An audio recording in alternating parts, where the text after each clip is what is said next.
All right. Here we are. Welcome. Week 2, Forest Lake Ranger football. My name is Noah Casa. And I'm Joel Geist. Caleb is with his team coaching currently, so he will not be joining us tonight. So here's the rundown on what we're doing here. Because of video rights, like last year in the playoffs, we're again doing the audio, but you can find the broadcast on the Neighborhood Sports Network. And we are about 12 seconds behind real time. Yes, so if you basically, we can give you a couple of markers every once in a while and then call it out where they are exactly.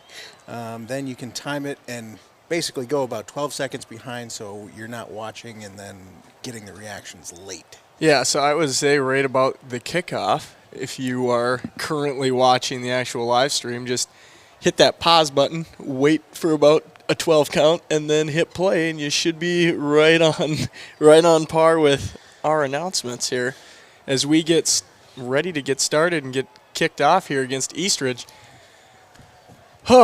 Feels good to be back. It is good to be back. The Rangers are coming off of a rough 7-6 loss last week. Last week, just as we started to kick it off, our internet dropped. Some technical difficulties. We have some technical difficulties. So let's talk a bit about last week's game while we're trying to figure it out. Last week we played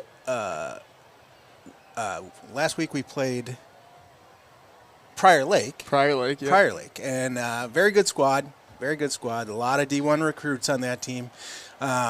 It was a great game. It was 0-0 at half. Mm-hmm. And then they scored on the first possession coming out of half. And then we scored in the fourth quarter, ran it down. We went for 2 for the win on the road and came up short.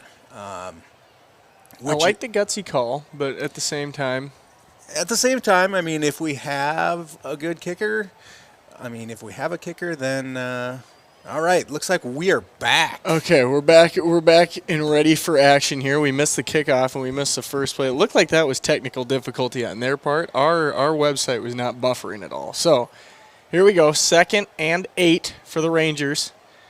New year, new crop of names to learn. Quarterback Cole Grell for Forest Lake in the pistol.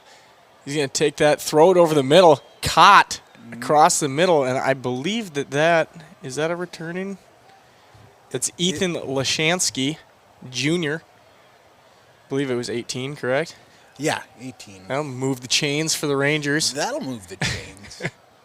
Oh, I got last year's roster still. You gotta go right there. No, okay. All right, Rangers. 2 receivers, a back on either side of the quarterback. Patzer, it's a familiar name, goes in motion. And Grill will take it up the middle for a gain of a couple. Oh, good gain. 4 yards on the play. That wasn't Patzer, was it? 10? No, it was it's QB1, Cole Garrell. Garrell. Well, one thing, the Rangers did move the ball pretty well on offense as far as in the running game last week, even against a very oversized Prior Lake defensive line. So hopefully that trend continues through the whole year. That was probably the best defensive line we'll see all year. Rough option play there. Looks like the mesh got messed up, and we have a fumble, and Eastridge is going to take control of the ball just over the 50-yard line. Not how the first series for the Rangers, not exactly how they drew it up, we'll say, but it's still early in the season. You're probably still getting used to everything, and mistakes are going to be made. It's early in the season, plus, there's one thing that may not make a huge difference, but definitely definitely a different temperature than it has been over the last Yeah, couple that's of true. weeks. So maybe chillier. getting used to the gloves that are a little bit stiffer rather than super soft and pliable. But that one just looked like a good play by the defensive lineman once the mesh got screwed up. He got in there, got a hand in it, and basically just had a good strip. Yeah. Charlie Byrne there, or no, Grant Miley, excuse me, on the handoff for the Raptors. Pick up a 3. Here we go. Raptors. QB under center. Sends Miley in motion. And this will be a handoff right up the middle, and the Ranger wrecking crew there for the Howie first Johnson. big tackle for a loss of the season. Howie Johnson, returning sophomore. He was a freshman last year, played most of the year on the defensive line. Now he's a sophomore. And man, is he actually looked a lot better on that tackle. He was shedding the blocks, got in there, stayed low, wrapped up. Great play by Howie Johnson there. I'm thinking you're going to hear his name a lot this year. Yeah, if it's anything like last year. Big third down here for the Rangers with a chance to force the Raptors to punt. Raptors take the snap, look to pass. Fumble. That's an incomplete pass. He threw that one. Well, we'll take the fumble if they're going to give it to us. But ball slipped. I think it slipped out of his hands when he tried to cock it back. All I don't right. think it was. We'll take I don't think it was going forward. Loss on the play, and the Raptors will punt. It's only good for the Rangers. That was a decent rush coming off the right side there for the Raptors.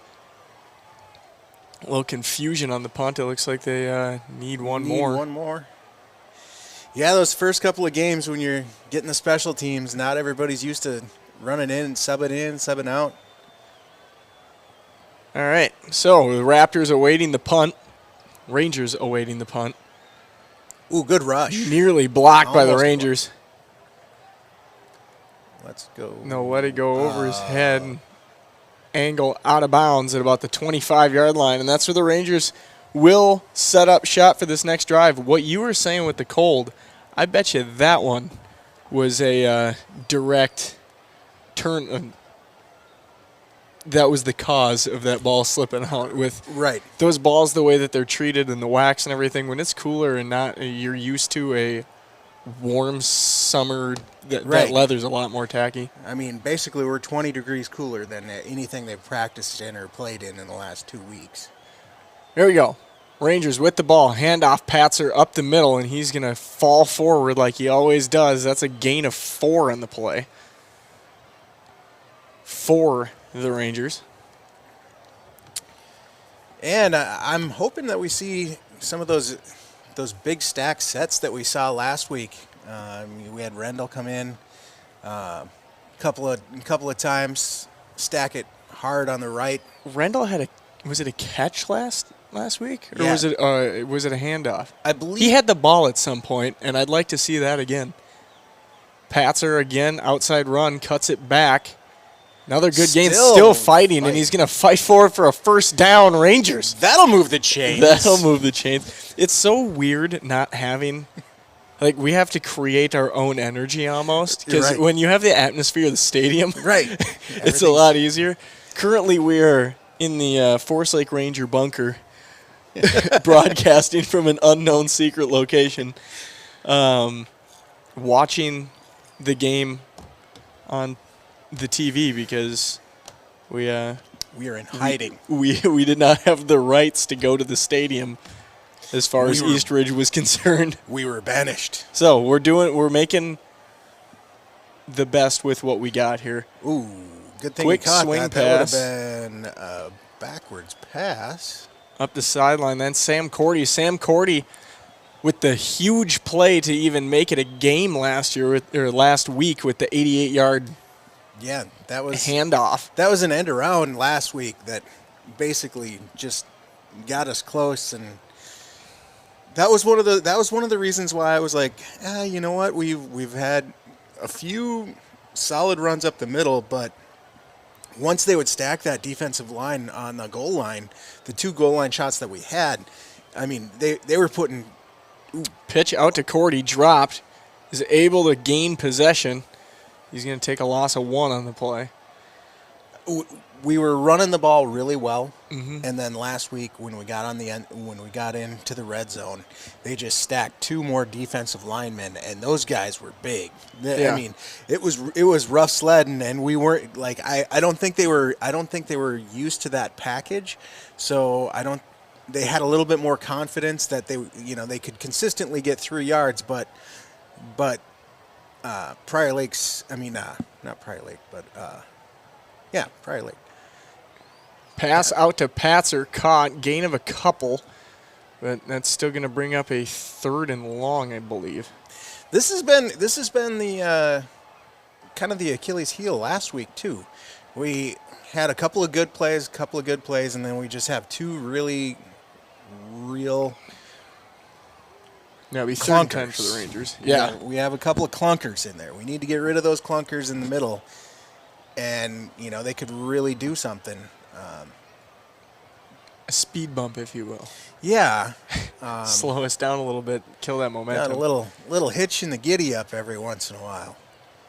Girl takes a snap, speed option, out to Patzer, breaking a tackle. He's got the first down, just barely. Down. It'll depend on the spot. I believe he stayed inbounds, and they're moving the chains. So first down, Rangers. That'll move. Go ahead. I don't want to step on your touchdown call. Well, that'll move the chains. That'll move the chains. And I'm really glad that the refs did not call that holding on the opposite side. The wide receiver there did a great job turning his body, getting in front of him, and not hooking the guy on the round. So that was a great block out there by the wide receiver. Pats are up the middle again.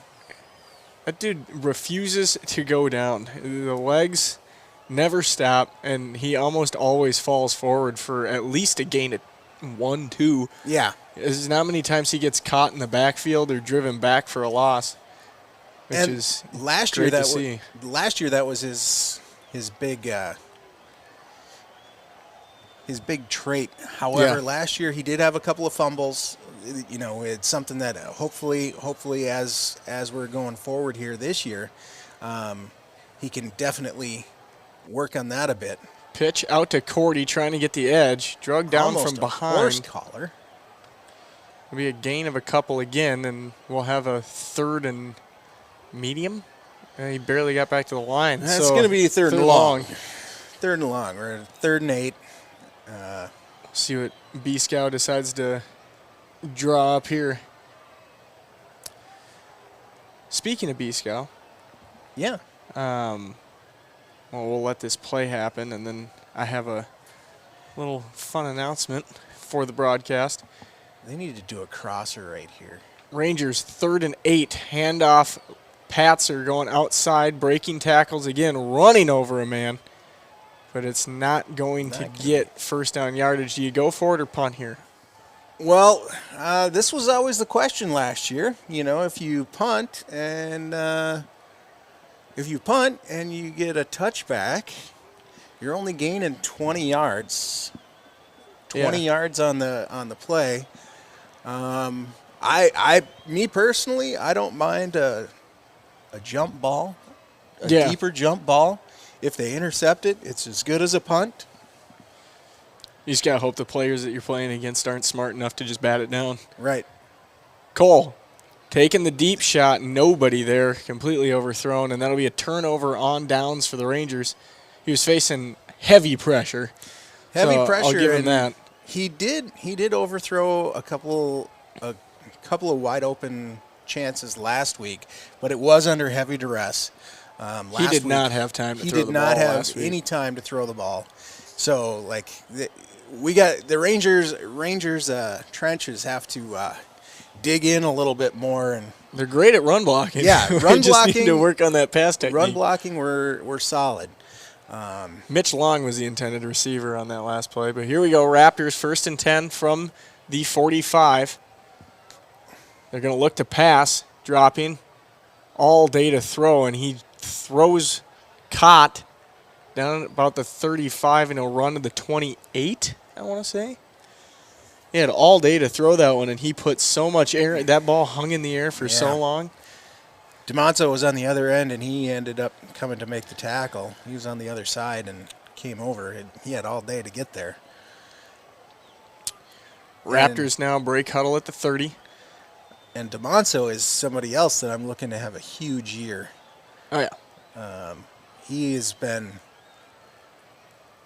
improving every year that he's played, and last year he had really great flashes, and hopefully this year we can count on him to make those plays a lot and pick up some of the slack of the seniors that we lost. Absolutely.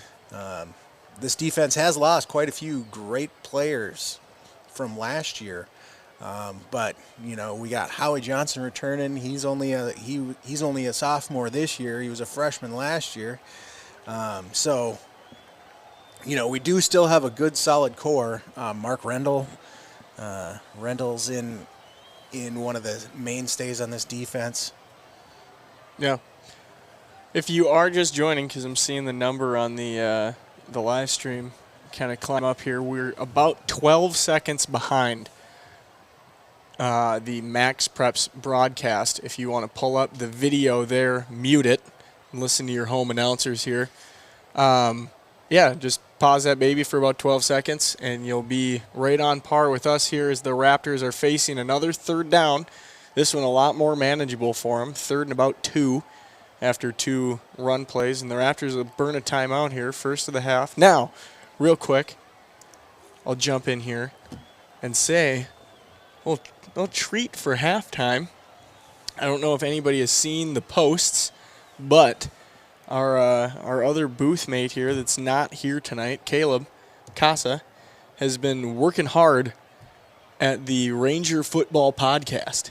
Okay. And we got an interview with Coach B Scout. He's got 2 out right now, but the one that was released last week had to do with more of the season starting type stuff. And we'll try and play a couple of snippets of that and pop that in there. Tell you to jump on over to Spotify and listen to those 2 episodes while they're up. I think one's about a half hour and the other one's about 15 minutes. So real consumable. Just binge them.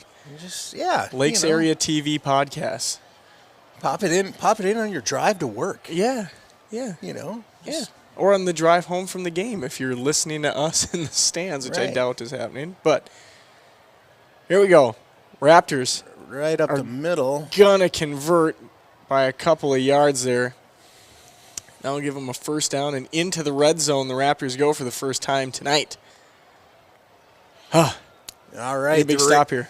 The Ranger wrecking crew on our defensive line here really needs to stiffen up. That was a big hole that they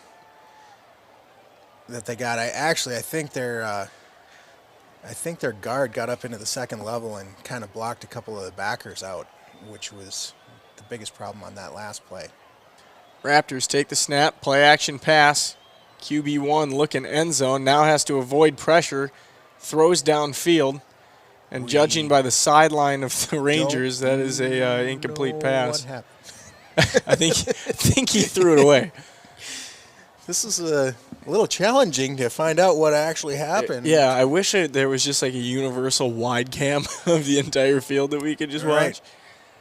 But we did one other broadcast like this a few years ago for, I believe it was the last game of the season. That was back when we were just doing audio for all of the away games. Owen was with me. Yeah, that was not me. We did that one in the living room at Mom and Dad's house. Another undisclosed location. All right, Raptors run out left. Nice hit there by the Ranger defense. That would be number 26, TJ Walters, coming up with the hit for the Rangers. Nate Schleif just about had him in the backfield, but couldn't get him wrapped up. 3rd down. We'll see what they draw up here. I believe first down is rated about the 10-yard line. Is that correct? Yeah. A little before. So it's another thing. We don't have the time for the quarter on this scoreboard, which we don't either on our side. But So if you're looking at, if you're watching from home, the bookends of the defensive line, Howie Johnson and Nate Schleif, that's going to be over. No, incomplete. It's got to be incomplete. He didn't I have don't it. know. I don't know. Looks they haven't I don't think called they've called it. anything. Did they? Did the back judge call something?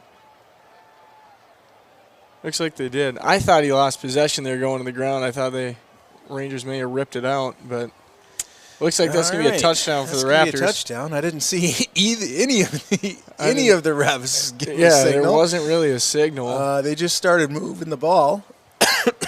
So Raptors are on the board first, just like last week. We'll see if the Ranger defense can be stout enough to add the extra point.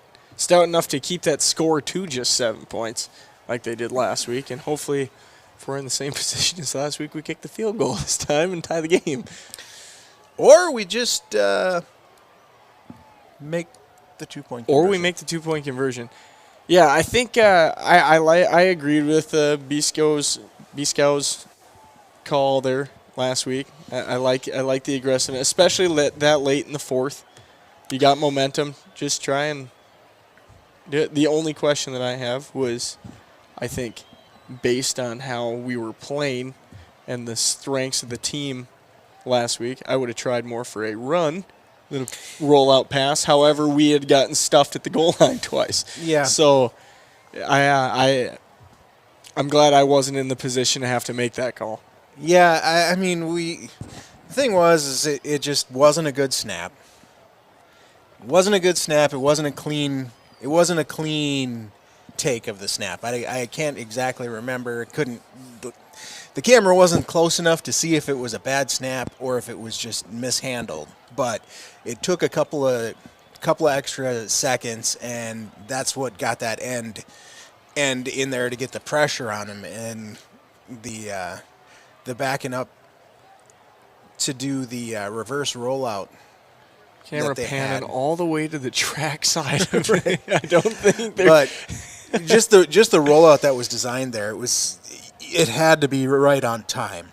And if it was just a second late, it had no chance, and that's exactly what happened. So had the snap been taken clearly, it might have been a different story. That was crazy. According to the cameraman, that kicker just put that one over the concession stand. Here we go, Rangers on their third drive of the night. Let's see what Cole can do. Out of the pistol, handoff, Patzer, nice hole up the middle. I would have liked to see him try and keep it right there and go one-on-one with a corner, but I understand cutting back towards open field up the middle. We got another timeout here. Don't know who by. One thing about Patzer, he definitely does not shy away from contact and often looks for it. Actually, you know what? I think that may have just been quarter. Potentially.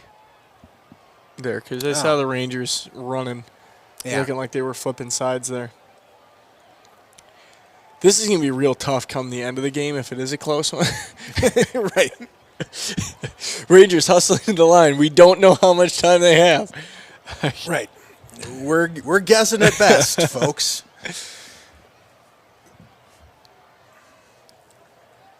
But, wondering what some of these commercials are all about. That one looked interesting. The point I was making about the defensive linemen, the defensive ends, Howie Johnson and Nathan Schleif, both sophomores. So they both looked pretty solid. They're young. So they're learning out there, but the great thing is they're getting great experience as a sophomore, and they seem to have the size to be able to hold in there. So for the next couple of years, we could have some solid defensive line play. Oh, yeah. Yeah. Here we go. Rangers. Second and a medium. Handoff, Patzer. Looks like he's about a yard short. Still gaining yardage there. I'd rather take third and short than third and 5. Right. I mean, it was good up the middle. I kind of would like to get back to that running on the outside. a little bit. We've been going up the middle, up the middle, up the middle. We're setting it up. I mean, We're setting it up. Well, let's see what they do here on 3rd and short. Cole in the pistol. Outside, speed option. Falling forward, may have got there. I think he stretched out. They're moving the chains. That'll move the chains. Ranger first down. That was Mitch Long on the carry there for the Rangers. Stretching out, showing his athleticism and gaining that first down. I think I gotta remember that maybe not everybody is watching the stream, so I should set it up a little bit better. Right. We should almost take this as a radio broadcast. Yeah, just about. Cole rolling out left, throwing back across, and he had Rendell. Off of his hands. Just couldn't come up with it. So, Rangers now, that's the end of the first quarter. A couple plays ago, we came back. Second quarter just starting. Rangers moving right to left on your YouTube dial. New formations every single time. I'm still trying to get used to that. Last year we had basically a base formation. Rangers now with 2 receivers to the left, 1 high side to the right, and a single back behind Cole. Send a man in motion. Take the snap. Cole's got it up the middle. Good gain of about 15, 16. It's going to be about 20. See where they spawn it. Yeah. He had contact back at 15 and fell forward. He was motoring. He had some wheels on him. He had the old motor running. 1st and 10. Get your motor running. Get the motor running. Rangers with a receiver. Highway. Looking for adventure. We might get copy striked if he keeps singing that song that well. Not even close. Handoff Rangers right side. And Patzer will gain about 4 yards on the play and be taken down. Ball now on the Rangers, or the Raptors. We're in enemy territory. Raptors 46-yard line. 2nd down and 6. I don't know. The guard, the left guard, or the right guard there, number 62, I believe. He's been getting a good push up the middle. Garella out of the pistol. Patzer directly behind him. Speed option. Ball on the ground. And I think the Raptors just jumped on that one. And it does. Yeah. Raptors jump back on that ball, unfortunately. That looked like a pitch that didn't quite get there. Well, it looked like it just slipped out of his hands, almost like the same thing that happened to the Raptors QB on their first drive. Luckily, the Raptors were able to get back on it, but he didn't have a handle on the ball when he went to pitch it. I think he may have bumped it in the air, and that's how he got away from him there. All right, so the Raptors now set up on the Rangers 49 after the fumble. Raptors, I formation with a receiver left and right. We need a big defensive play here. Raptors take the snap, play action, looking across the middle. He's got an open receiver. Good open field tackling there by the Rangers. It's number 31, Bryson Johnson on the tackle for your Rangers, but a big gain for the Raptors as they move the sticks up about another 10, 12 yards. 1st down. They've been for Eastridge. Ball now on the 36 of the Rangers. That mid-level, we've been having some problems with our backers covering tight ends that are releasing. It was a really good ball by Tanner Zielinski for the Raptors there. Put it right on his receiver where it had to be, and 1st down. Now we get a tight end or a timeout called by the Raptors. Here on 1st down, they'll take a second and think about what they want to do. I believe, is that the Raptors' 2nd timeout of the game? Yes, that would be their 2nd. All right, McDonald's, if you want a job, go apply. Not sure what location. This guy looks like he'd be a great spot. Oh, they have tuition assistance. Oh, yeah. Nice. It's yeah, that's true. All locations right now. Everybody is hiring. Pretty sure you can throw a rock and find somebody that's looking to hire somebody these days. Yeah. All right. Forest Lake defense coming back out down on the field. Raptors still trying squeezing every last second out of that 30-second huddle that they get for a timeout. 1st and 10. Raptors look to be in their usual formation here. I with one receiver out to the right. Ball on the left hash. Zelensky Rangers takes a showing snap, blitz. counters, and is met immediately at the line of scrimmage by the Ranger wrecking crew. Good play by the defense, swarming that ball carrier as soon as he got the handoff. Did not bite on that counter whatsoever. Yeah, that was kind of a delayed blitz that actually kind of Worked panned out. Kind of panned out for the play call that they had. 2nd and 11 for the Raptors. Rangers running a 3-4 with a little bit of special sprinkles mixed in. Yeah. It looks like. Ball left hash.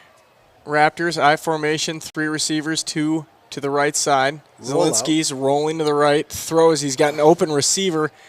20, 10, 5, touchdown Raptors.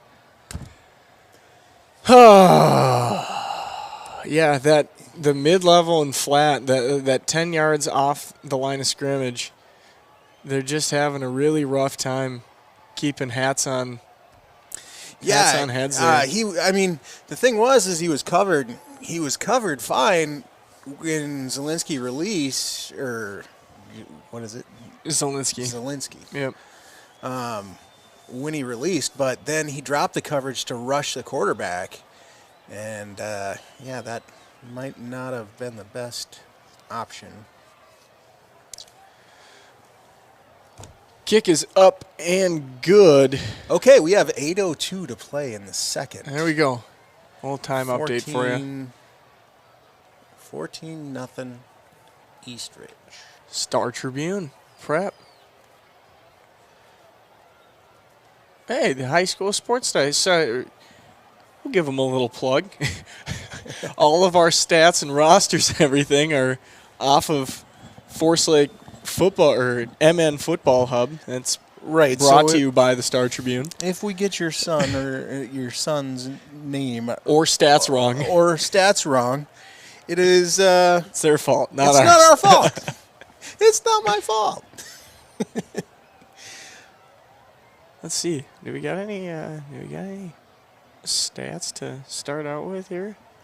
I believe we had about 200 yards rushing last week, and I think Patzer had about 125, 130. We did. Something we like did. that. You were very, very close there. Sam Cordy with 147 yards and Patzer with 133. 20 attempts for Patzer. He was a workhorse. But, he was getting 6 yards a pop. You got to do it. Yeah, that's the thing. He was averaging quite a few yards per play, but every once in a while we just have those breakdowns where, it was the wrong play, wrong formation, somebody went the wrong way, or just didn't get the snap off, just didn't get the snap cleanly, and you lose 6 yards, and you're not gonna make a first down if you're running for 6 and you lose 6 on second down. Yeah. Raptors kick off. That one sails through the back of the end zone, so the Rangers will set up shop at the 20-yard line. Here we go. Rangers receiver single high to the right side. Looks like we're running a little 12 personnel here. Got 2 tight ends. Grill. Handoff Patzer outside. He's got a man to beat, and he can't beat him across the 30, brought down close to the 33. Good gain for Leighton Patzer. That'll move the chains. I do like the stiff arm on the guy guy on the first level. Oh, yeah. However, I think he might have been better off just trying to go for the stiff arm just on the second guy. Yeah. I think you got that one a little maybe backwards, outrun the first guy, stiff arm the second guy. I would have just trucked them both. Yeah, Little you mad. do that too. There's one thing Patzer can do. We know it's that. Ooh. Grell with a keep. Nifty move there, but shoestring tackle by the Raptors. Gain of maybe 1. I think he just got back to the line of scrimmage. It'll be third and about 8. That looked like a jailbreak there by the Eastridge. Good job at Eastridge staying home and not Eastridge biting on defensive that fake screen. Yeah. Maybe give that one a pump next time to try and get the defense to Well, they were not slowing move down. a bit. Yeah, that's true. They had their ears pinned back, and they were moving. 2nd and 10. Patzer. Garrell with the carry up the middle. Gains 8? 8.5? Yeah. So 3rd and short now 3rd and about 3. for the Rangers. Cole Garrell, 15 yards rushing last week, and he has definitely surpassed that total this week. I think he's at about, what would you say, 30-some Yeah. by now? Yeah, he's about 30. He had that 20-yarder earlier, 8 there, and I think he had one other run for about 6. Rangers with a receiver on either side of the line. We send one in motion. Handoff Patzer up the middle. And he's going to fight That'll forward. move the chains. First down, Rangers. I got to look up these receiver numbers so I know who's going in motion every time. Ethan Lashansky and Mitch Long. Mitch Long was the one going in motion on that one. Lashinsky. We got a Raptor down. Clipped wing on the field. Looks like it's a cramp the way he's stretching his foot out. Yeah, that's cramp. Yeah, drink water, my man. Yeah, the other thing is like when it was hot, everybody was drinking a ton of water just because you knew it was hot. But these cooler days, you actually start to get more cramps because they don't drink water nearly as much because you're not sweating as much. So it seems like you're not as thirsty. At least that's what used to happen. No, that's same thing when I was in school. Oh, the Raptors in Forest Lake, not a very good past as far as the Rangers are concerned. I think they're going to try and turn that one around. Yeah, I mean the last time that Forest Lake played Eastridge was, I believe, my senior year, and I wouldn't be surprised if somebody told me it ended like 56-0. It was. We always played them tough till halftime. It'd be really close going into half, and then second half, it just opened the floodgates on us, and it would get out of hand. But the Raptors have kind of come back down to earth after those couple of years. They had a quarterback that went and played at Oregon and then transferred to the U. A big D1 quarterback back in the day. Well, let's talk about that. So our schedule is a little bit different this year because we are in a different class. Yeah. So we're playing a lot of teams that are, in fact, much better than our competition was last year. Yep. Which would be good. So, we're playing tight like last week, playing tight against Prior Lake. That was a big step. That was a big step playing them tight the whole game. I mean, they're the Ranger teams of the past, I don't think would have no shot. Stood up to that. No shot. So, we moved up a class, so we're going to be playing a lot of teams that we're not used to normally playing. Patzer with a good run. That's going to be dependent on the spot. Oh, that's a terrible spot. Oh, very bad spot. That's a terrible spot. They marked him a yard short of the first down when the ball was that's where his knee was.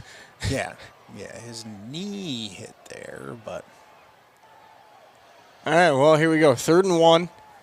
Rangers with a receiver, high and low.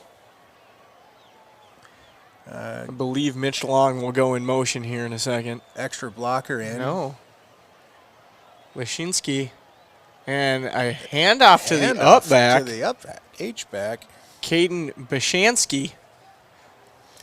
Between Bashansky and Lishansky, I'm going to be getting those two mixed up all season long. Yeah, we I got. feel it now. Looks like we got some players, quite a few players of Polish descent. The skis. All right. 1st and 10 for the Rangers. Now on to the Raptors side of the field. Ball on the 41. Garrell, 2 receivers to his right, 1 to his left, and a running back to his left. He's going to drop straight back to pass, throwing downfield, just out of the reach of Lashansky. Oh, man. That was... Put it where it had to be with the way that corner was covering, but... And, you know, there was enough air under it that he gave him a shot to run under it. He overthrew him by about 6 inches. Well, and that was something that we heard about this quarterback coming into the season is he's got an arm and he's not afraid to use it, and we've seen that he's got an arm. Now it's just I'd like to see it be a little bit more accurate. I mean, if we're gonna do that, let's put a little bit more arc on it. Give you guys some time to adjust. Garrell now pulling it, taking it left side, gain of a couple. About 3. So second medium. 2nd 7-ish. Long. Third. Oh, boy. All right. So 3rd and 7. All right, let's see what B Scouts got drawn up for 3rd and 7 on the ball on the 38. Matt. Bunched up. One formation. receiver right. A couple of wing backs and a running back to the right to Grill. Motion. Quick pass across the middle. Falls incomplete. Ranger sideline looks like they'd like a flag on that one, but that'll bring up 4th down and 7. And again, what do you do here? It looks like the Rangers are going to go for it. I'm going to go for it here. This is, for high school, this is just that weird no man's land where you're too close to punt, but not far enough away that you really want to try and go for it. You're giving them good starting field position if you don't convert. You're down by 2 scores. There's probably about 3 minutes left in the game. If you give it to them here, yeah, you know, they got to get there and quick slant across the middle, and then that should be enough for a first down. Will quick move slant. The chains for Lashinsky this time will take that catch. Yeah, first down Rangers. All right. On the move. That was a good that was a great play. Mm-hmm. I like the call. The defense sold out with the linebackers and left a wide open area for Lashinsky to come across the middle there. Yeah, the bunched up formation had them kind of pulling their linebackers in, and he just kind of found that soft zone right behind him. Cole make a switch at the line. We got 3 receivers to the right of him. Takes the snap, handoff Patzer, who spins and is taken down by a host of Raptors. He's going to lose 3 on the play. I don't know. If I was Cole, I probably would have just pulled that one down. That was when you're handing it to a guy that's already in the grasp. Right. That was a risky exchange there. That's a mid-play audible that you need to make. Like, pull that one back. And honestly, like that could have happened so late that he might have actually gotten a yard or 2 because they had Patzer in the crosshairs already. Cole will take the run out to the right side. Stood up, fighting for the first down. That was almost a 13-yard run there by the QB1. He's going to come up a yard short to the first, so that'll set up 3rd and 1. The Rangers trying to get into the end zone here before halftime, cut this lead in half. You know, I think that might have been what the play was last week on the goal line. That might have been a naked bootleg, and then just the snap made him turn around the opposite way. Yeah. The play didn't happen long enough for us to see what was supposed to happen. Patzer cuts back. He's got nobody in front of him. Touchdown, Rangers!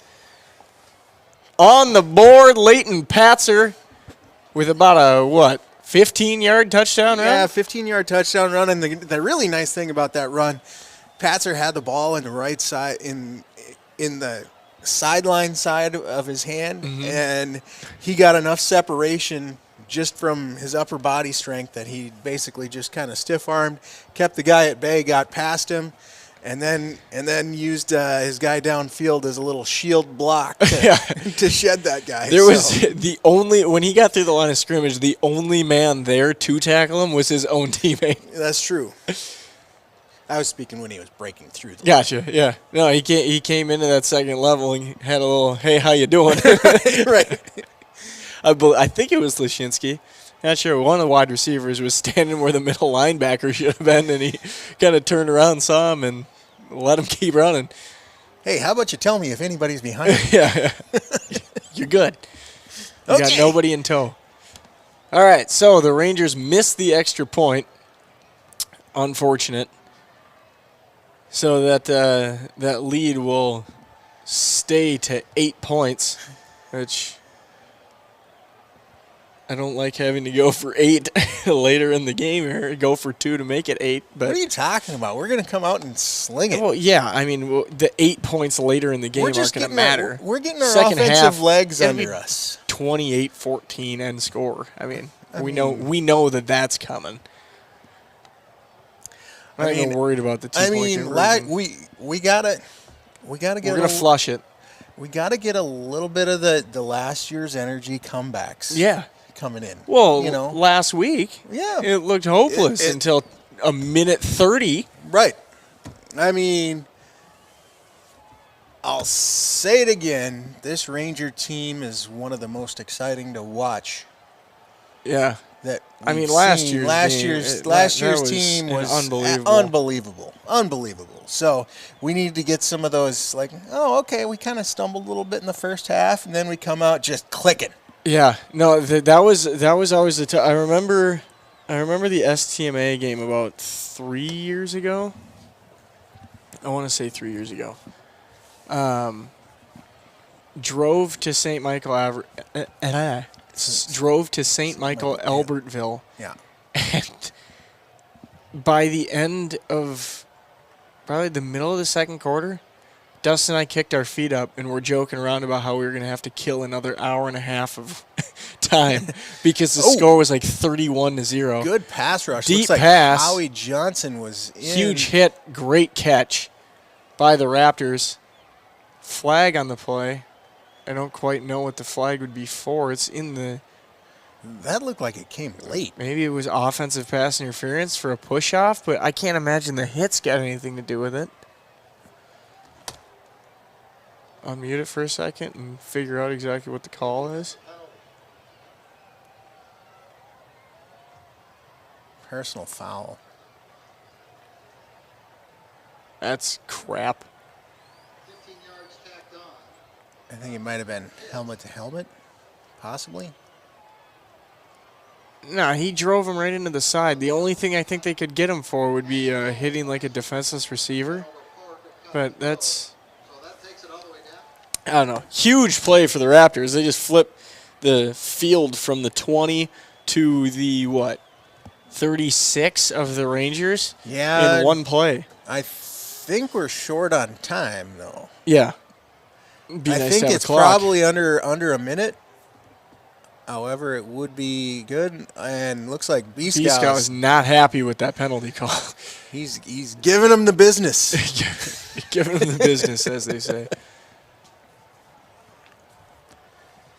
Well, get it out. I mean, it's not going to change the call, but at least get your explanation for it. Because, yeah, that was – I don't know how they would have called a penalty on that play. It's a little bit ridiculous. Was it – did the ref – were you able to understand exactly what he said the personal foul was? No. Because pass interference isn't a personal foul. No, it was... So it was something with the hit. It had to be something with the hit. And the only thing that I could see is maybe he saw a helmet collision or driving him to the ground. Yeah, I don't... Even though that's not really a thing if you're a wide receiver, like if you're a quarterback, yes. But Well, I think Brad got his explanation. He doesn't have to agree with it. He walked back downfield, and we're resuming the game here. 1st and 10 for the Raptors. the Rangers fake a blitz. Now showing blitz.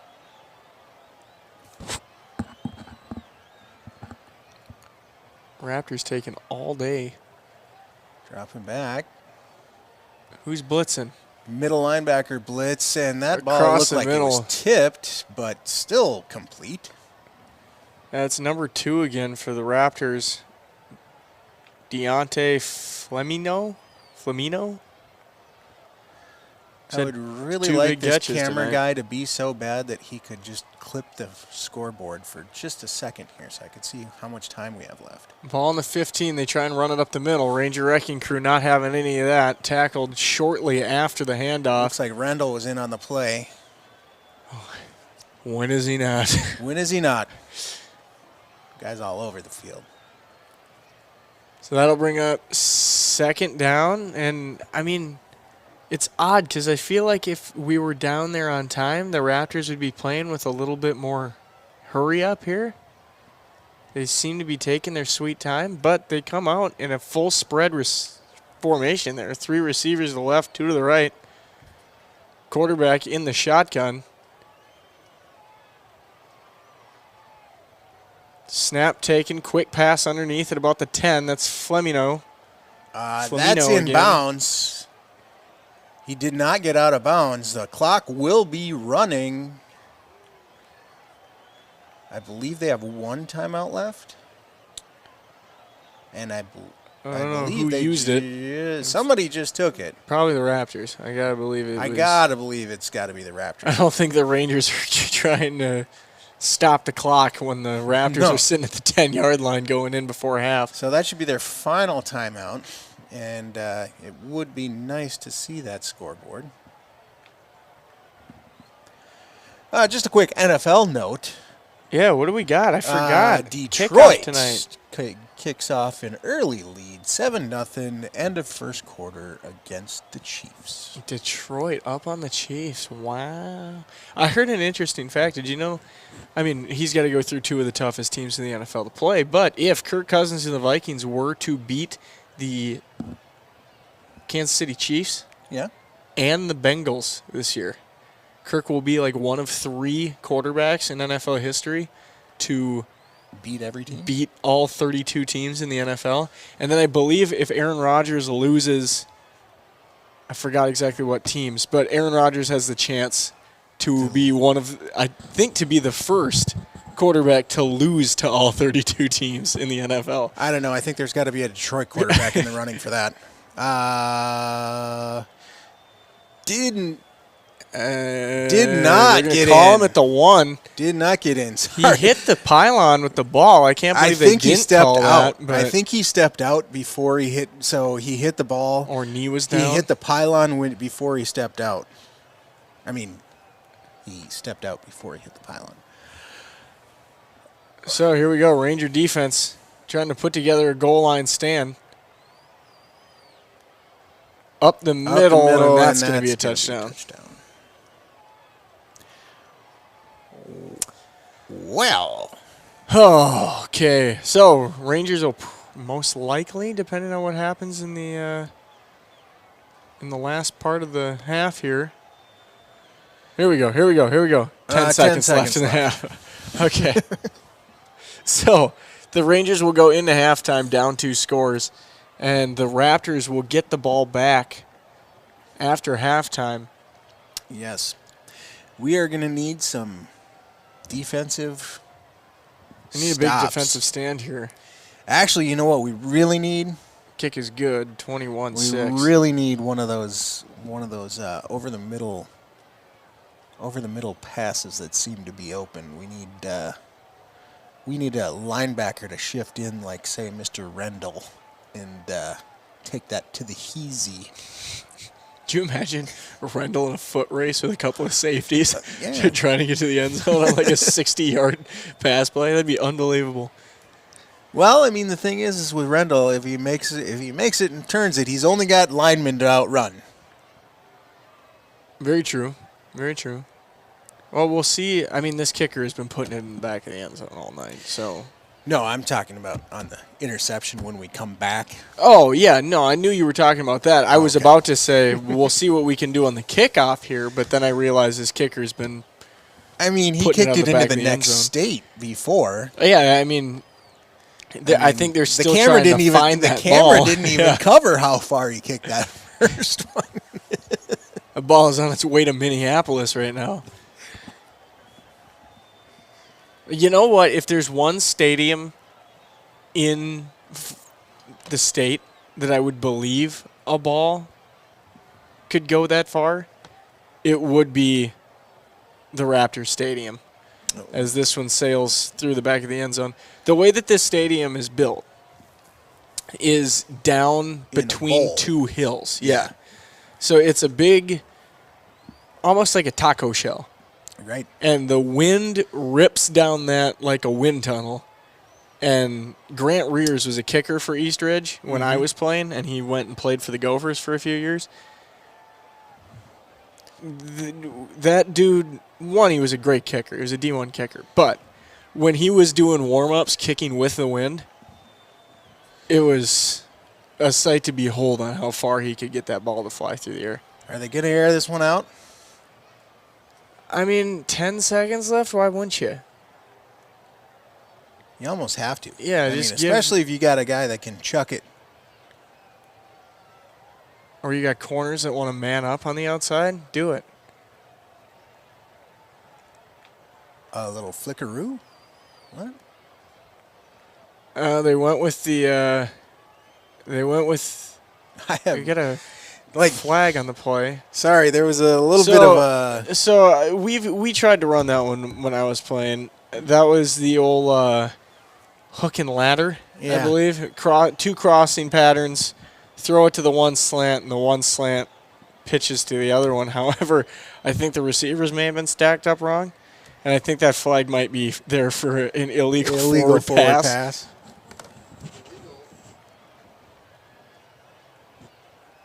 And that is what it is, and that'll be halftime.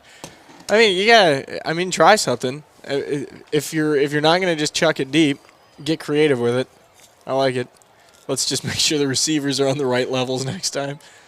But let's take a quick break here and get into a little bit of this little B Scout interview. little B Scout interview by none other than Caleb Casa. So you guys enjoy this one, and we will be right back momentarily.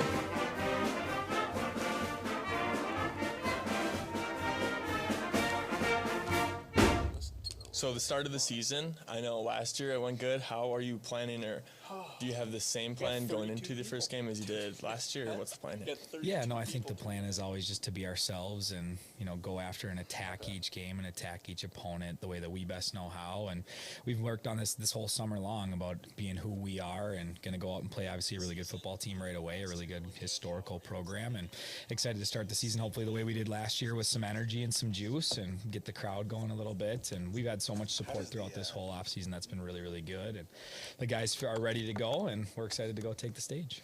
How long have you been preparing for Prior Lake? Has it been just this week? Well, me or the team? Both. Okay. Well, yeah, I guess that's kind of a two-part answer. We as a coaching staff have been preparing for them for a long time. You get the schedule, I think we got it in April or May or wherever that was. And you start going through right away who you're playing and who they were last year and what they bring back and what kind of football team they are, what schemes that they run. So we've had a good plan for Prior Lake for a long time. And we started really kind of diving into it with our players about the past week and a half. So second week of 2 days, we kind of started diving into Prior Lake a little bit. And then we, of course, have this week right now that we're going through, and then we play them on Thursday. what has the scout team been running? What do you think you're going to see from Prior Lake? Yeah, no, they're a really good football team. I think they've been running, their scheme and been really, really good at it for as long as I can remember. So really tough, physical, power run, got power and counter and some jet sweep action and stuff like that. They're going to get after the ball. They're going to run the ball up front. Got a really big offensive line, typically really, really good runners, hard, tough runners. So we're going to see that, from their offense. So we know that we have to be able to match that physicality, and you got to tackle well against teams like this. If you allow them to break tackles and get into your secondary and break off some big ones, that you can be in trouble, can be in for a long night. So we know that our guys are going to have to match that level of physicality, even bring a little bit more to it, from our defense. And you're going to have to tackle really, really well, and you have to stay assignment sound. And their defense is always aggressive and downhill and going to come to you and try to play on your side of the line of scrimmage, which we know our style of offense is to go play on your side of the line of scrimmage. And so got some things, ready to go for us. And again, you're always going to be yourself. You're always going to have to run the ball. You're always going to have to control the clock and control the game that way, and then create your explosive plays through, like I said, breaking tackles and doing some things with your runners, and then obviously taking your shots when you have a chance at them. So the big message, of course, is be yourself and go out physical these guys and put the ball where it needs to go and do everything that you can to win a football game. You got to take care of the ball. That's going to be the number one thing. So new season in high school football, that means you have people that graduated from the team last year. So is there a position group that you've seen kind of over the summer that you're kind of excited to watch this fall? Yeah, no, there's a lot of them. I mean, obviously we graduated some really, really good seniors last year, so especially some skill players. You look at our receiver group where last year we had guys like Weston Hoyt came in and run the ball and catch the ball for us really, really well. Was obviously an explosive player on the edge. Jake Johnson was really a do-it-all player for us at receiver. Could block, could make plays, could make people miss, had really good hands. And then we had guys like Jake Deeb and some of those senior leaders for us that really made plays out on the edge. So we're looking for a new group this year. We're obviously going to play some guys that played last year, which is really nice. Like Reed Olson got a lot of time at receiver. I know he starts at corner, but he's a two-way guy that can make some good plays for us. Guys like Mitch Long, really, really good player for us out on the edge. Steady, can make every play that you need, is a good strong blocker, good strong hands. And then guys like Sam Cordy, been a senior that's stood up for us and didn't play a whole lot last year as a junior, but really kind of took the next step to being one of the guys and is good with the ball in his hands, kind of out on the perimeter. And that's always the big thing. It's the puzzle. Are you going to put the ball in the right guy's hands? So then we have a couple juniors that really stepped up for us as well. Ethan Lashinsky was one of the better players on the sophomore team last year. He's going to step up and play for us this year at receiver. A good, fast, downhill, down threat for us. And then a guy like Connor McPhee, who he got hurt last year as a sophomore. He had a knee injury, but he's back from it, and he looks great, looks fresh and fast, and a really, really good receiver for us there. So that's a kind of the skill position that we're looking for. We, of course, bring Leighton back. We know that. We lost Keegan as the quarterback, but Cole Jarrell's really stepped up in that spot, and really looking forward to that, offensively. And then the O-line group offensively, we bring back 3 of the 5 starters. And so guys like Mason Stebbleton, Cody Houston, and Wes Morris, have taken that jump from being a junior first time playing varsity to now having 10 games of experience under their belt and really being the leaders for us on the offensive line, and being able to step in with some junior guys that are going to be juniors this year. Mason Volrath at left tackle and Steph Laschek at center have been really, really good for us, kind of anchors up front. And Logan McGeary, a senior, doing a good job for us at tight end. So a lot of those guys are stepping up offensively. And then on the defense, we bring, a lot of them back. Obviously, we lose guys like Jake Aho, who played corner for us. Sam Mills was a really good defensive lineman for us. And Andy Klesk was a captain that played some nose guard. We're always going to try to replace seniors, but we're really interested in, how our guys are going to step up this year, especially those guys that played last year. You had a good junior year. Now, can you take that next step to be a really good senior? Obviously, we bring back Mark Rendell, who's been a starter for a couple years now, and he just got named All-Metro. He's one of the best players in the state, in my opinion. Colby Christensen's been playing varsity for a couple years. Nolan DeMonso, mentioned Reed Olson. Howie Johnson has really taken that next step from starting as a freshman to now being, in my opinion, one of the best players in the state as a sophomore. Guys like Hunter Gruba played a lot of football for us last year. We had him play a little bit outside backer this year. Now he's just a big strong defensive end for us. And you're just looking for guys like that to really step up. I've had a few juniors, again, guys that played sophomore football last year that are going to step up for us too, like Tony Klesk is a good player. Hunter Hanegraaff is a good player. Jack Thill, Leo Meyer. I mean, we got a lot of them. So excited for those guys. Jackson Christensen's really stepped up for us as kind of an athlete, playing him at some outside linebacker, and excited to watch those guys finally put it on display, and I think can be one of our better defenses we've ever had. Yeah. So there's a lot of obviously a lot of the focus on football is about the quarterback, and it's hard in high school football because you usually have your quarterback for 1 year.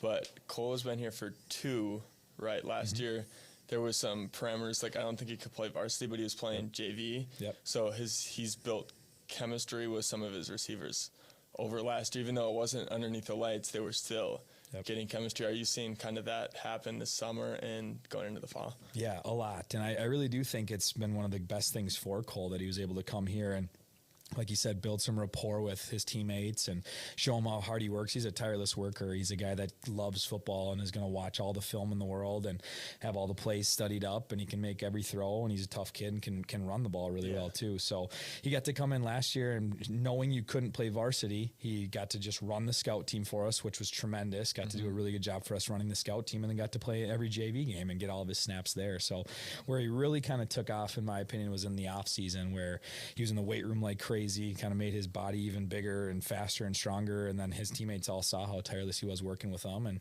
was able to develop some really good rapport with his receivers and the rest of the team, really, with being a leader. Yeah, I saw it this spring, and he helped coordinate and get the guys together for the spring 7-on-7, and you could kind of see him take the leadership role and take, like, it's how you respond to things. Like, obviously, as a quarterback, trust me, I know things are going to go bad and things are going to go good, but it's just like not letting that affect you. You're going to make bad throws. That's just it's just how it is, but you can't let it affect you or your teammates.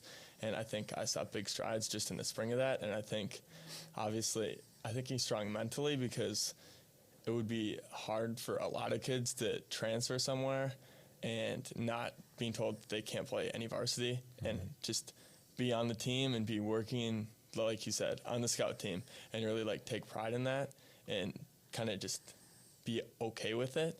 I think that kind of shows kind of his character, and I think it shows the guys that he's kind of there for them, not just himself. So Yep, I agree.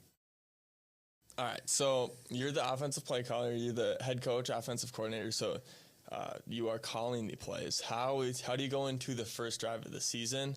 Kind of, are you a big script guy? Do you have a script, or do you kind of call it as it is? How do you what's your play calling method? Yeah, no, it's a really good question. I personally script the first few just to kind of see, and there's different looks, of course, that you're looking to see in a game, and how the defense is going to line up to you and what exactly they're running. But at the end of the day, you got to run your plays and run your stuff and run it really well. So you'll script the first few just, again, to try to get yourself rolling a little bit. But then, of course, it all could change based on what the situation is. You might have a play call expecting it to be 1st and 10, and it's 1st and 20 after a holding penalty or something like that. So you got to have some things, just be ready to adjust. And you're always looking, as an offensive play caller, in my opinion, you're always looking to attack defenses and go figure out where their, in your opinion, weak spots are. Now, you still got to go out and do it. You can draw everything up on the board, but sometimes guys move or get beat or that kind of stuff. So you're really kind of focusing on the players and putting them in the best situation to be successful right out the gate. But there really is nothing like, here's what I'm expecting to start a game. And then when you get that and you can go down and score a touchdown right away, I think that's really game changing. We were able to do that in a lot of games last year. And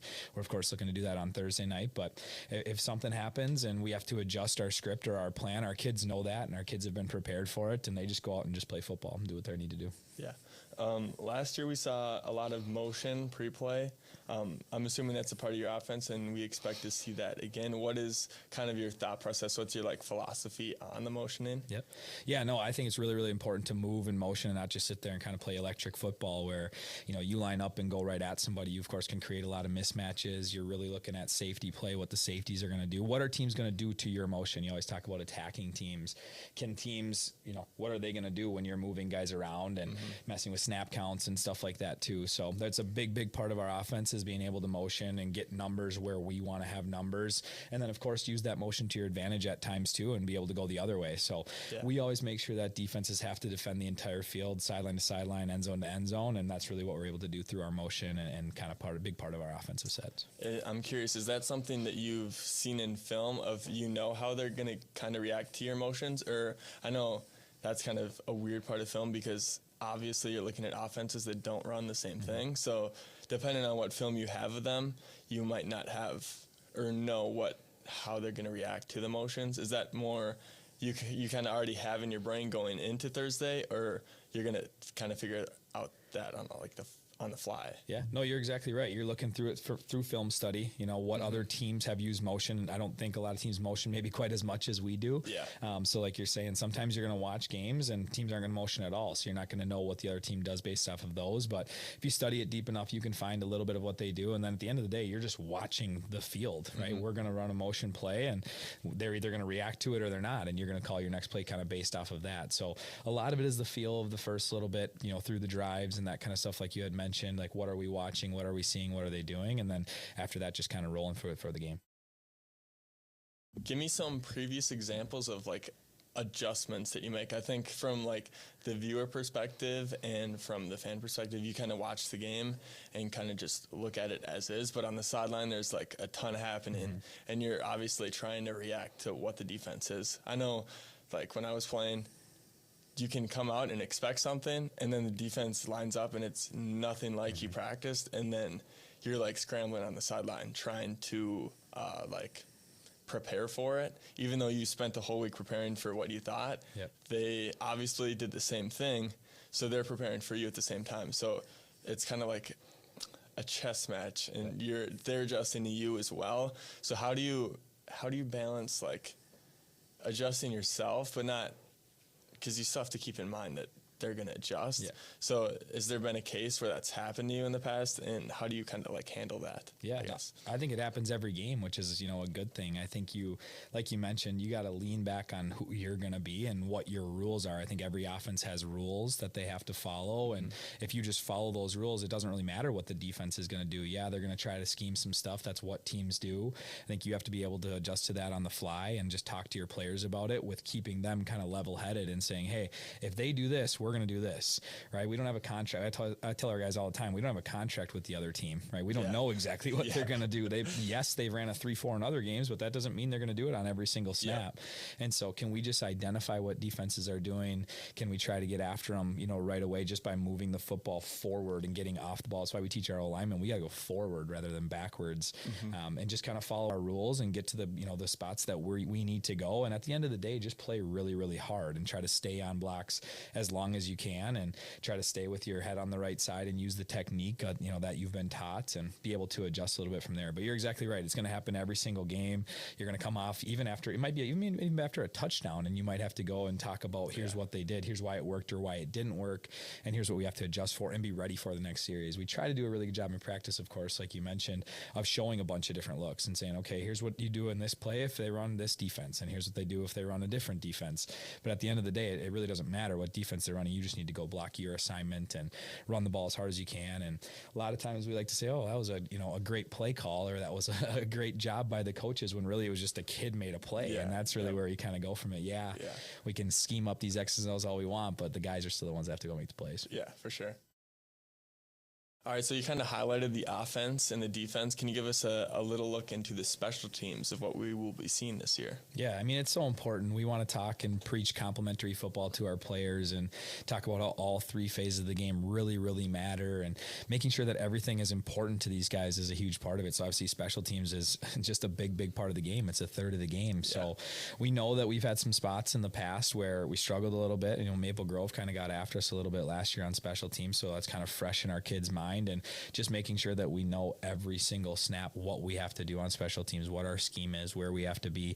At the end of the day, special teams is about the ball, in my opinion. So getting the ball back when they're giving it to you, making sure that it stays in our hands, right? Getting it to where it needs to be when we're kicking it and all of that. So we've got some really good playmakers. We kind of know that, but we got to be able to put them in the right spot to get to the football and all of that. And we actually, you know, Ernie Goodman is our kicker, and he's a really, really good kicker. Kicked for us a little bit as a sophomore last year. We had Vince Valentini, who was the senior place kicker, like kicked the PATs and field goals, and we had Ernie do the kickoffs because he has a big, strong leg, and he's really had a really good offseason and kind of redefined who he's going to be. Punts as well. And then we have Riken Hoekstra, who's a former soccer player who came out for kicking and punting as well. So we're pretty settled there in our kicking spots, and Ernie does a really good job. He can kick it out of the end zone. He's got a big, strong leg. He can make field goals if we need to. He can make PATs, and we talk a lot to our team about that. Those are points, right? Whether it's not an offensive touchdown, it's not a defensive touchdown, but those are points that go on the board, and that's how you win football games, is by scoring points and by stopping people from scoring points. So where can you kind of find some advantages? That's one thing I learned a lot last year, is using special teams to your advantage and putting it where it needs to go and kind of going from there. So excited for where our special teams is going to be. Again, when you preach complementary football, you better be good on special teams too.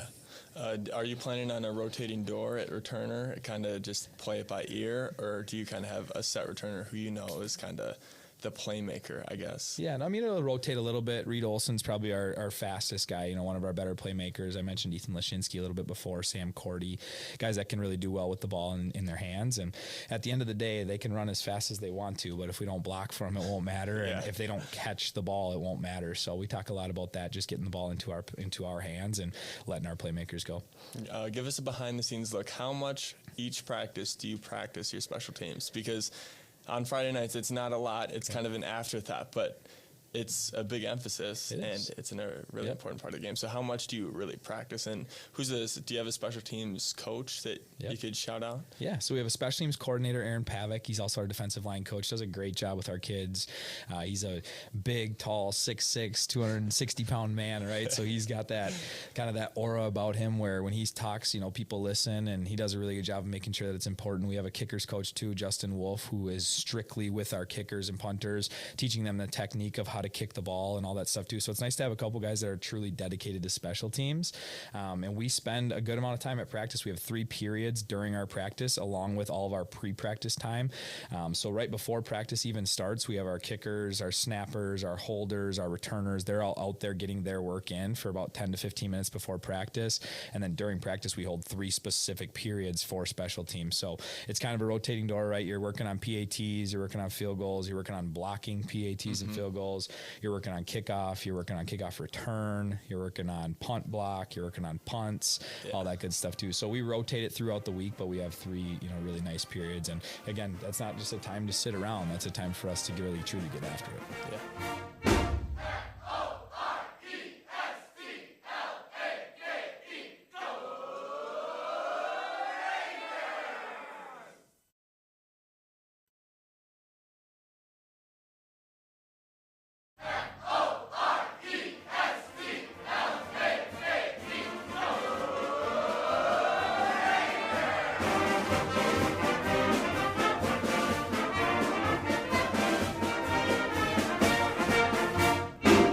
We're here with the first.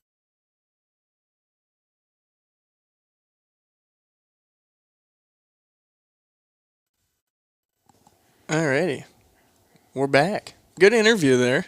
Yeah. We You get to hear the mind of.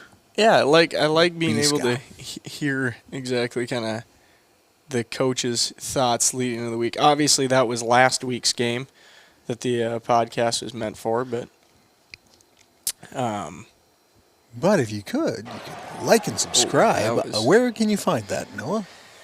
all right. So yeah, one, you can like and subscribe the broadcast that we're currently on, and the YouTube page at Lakes Area TV. If you're I promise you next week will be better.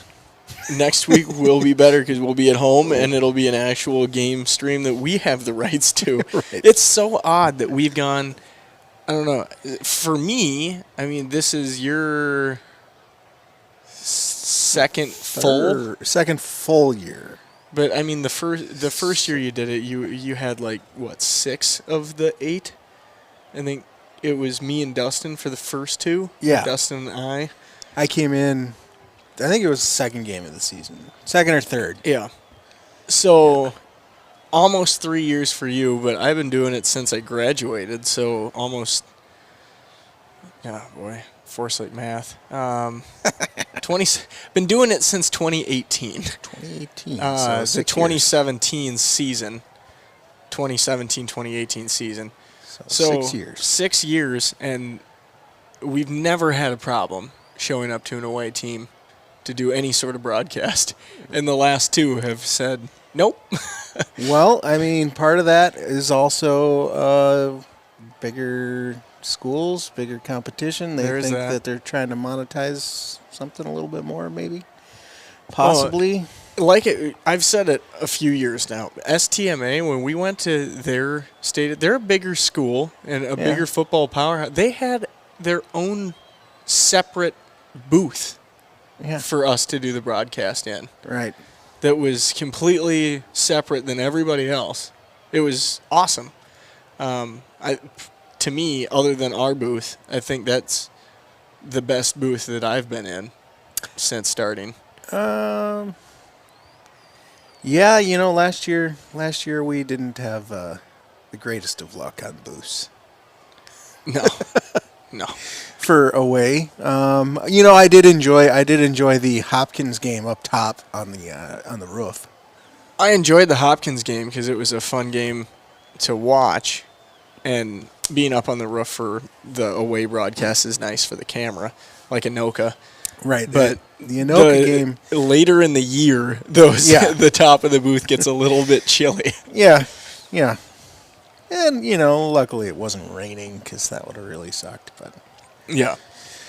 Let's check in. I want to make sure that we're updating people. Okay, so we do have a few more that have joined. So if you are just joining us for the second half here, as the Rangers are teeing the ball up, we are on a 12-second delay from the Max or the Prep Sports or the Neighborhood Sports Network broadcast online. So if you're watching that, hit that pause button, wait for 12 seconds, jump back on. You should be right there with us as Forest Lake will kick it off to start the second half.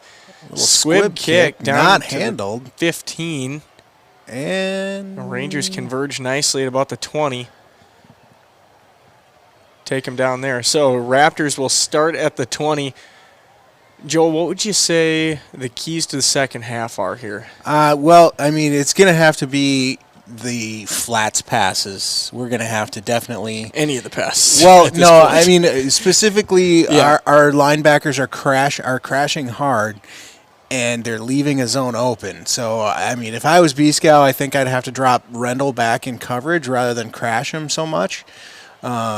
Also, the corners seem to be biting on option or rollouts, and they're dropping their coverage.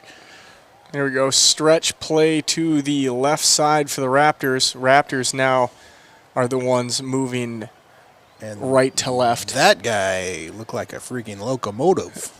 Yes. He's huge. Taken down by a host of Zero. Ranger tacklers. 0 on the run. That's Charlie Byrne. Have you heard, you kept up on any of the Deion Sanders stuff? I did. He did one of his talks to the team when he first got there, and he said, I don't know why anybody would want to be 0. We're not allowing anybody to be 0 on this team. So that was funny. Handoff up the middle there for the Raptors, taken out. Yeah, It'll be 3rd and 3. when he took the team over, everybody got blank jerseys and they had to earn a number, and 1 and 2 were handed out by the coaches. And then he said, like, you're going to have to play for your number. And he went through a bunch of the kids asking what number they wanted to see, like, if somebody wants 17, how many other kids in the room want 17? Just because you're a senior doesn't mean you're going to get that number kind of thing. And the Right. first kid he asked, the kid was like, number 0. He's like, that's stupid, sit down. Blitz coming. Play action pass for the Raptors. Rendell in the backfield. Quarterback just gets it away, thrown away. And there's just a receiver in the area, so no intentional grounding called there. Rendell had a great push up the middle. That was a solid blitz. So good 3 and out there for the Ranger defense. Looks like the quarterback's a bit shaken up. He's got a brace on his knee, so I'm wondering if he's got. He was favoring his ankle there. Yeah, he came to the sideline and immediately knelt down there. Some more Confusion hijinks for on the the special special teams. teams. Yeah. All right, here we go. Raptors punting away. Nearly blocked again. Rangers getting some good pressure. Whoa. Fair catch called That for could have been, at the 35. Could have been interference on the fair catch. Mitch Long calls for it, gets it. Rangers will set up shop at the 36-yard line here to start their first drive of the second quarter. Offense, what are the keys to the game here? Second half. Offense, I would have to say that we need to make some more of those counter plays to the outside with Patzer. Yep. Like I like that. quick hitting counters. And wide side of the field. We're going up the we've been pounding the middle. I think we need to test those outsides a little bit more. Patzer run up the middle, gain of 4 on the play? 3. So that'll put us at the Ranger 39-yard line for second down. And the other thing, I really would like to see Garrell get into a rhythm and actually knock down one of these big shots that he's taken. Yeah. He's taken 3 decent shots, and I really think, okay, there was my quick counter. That didn't exactly Go to pan plan. out. Gain of nothing. It's going to be 3rd and 6. That's why I'm in the 3rd and booth. 7. Yeah. That's why I'm in the undisclosed bunker. I think we're going to go with the Ranger broadcast bunker. I think it's got a good ring to it. Right. Rangers lining up here on 3rd and long.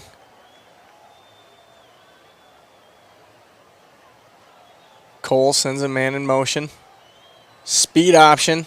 Pitch out to Patzer. Up the he's got a sideline, lane. tiptoeing. Did he get the first? I'm pretty sure he did. He had to tiptoe that. Yep. Oh, yeah. Good gain. He was walking the tightrope.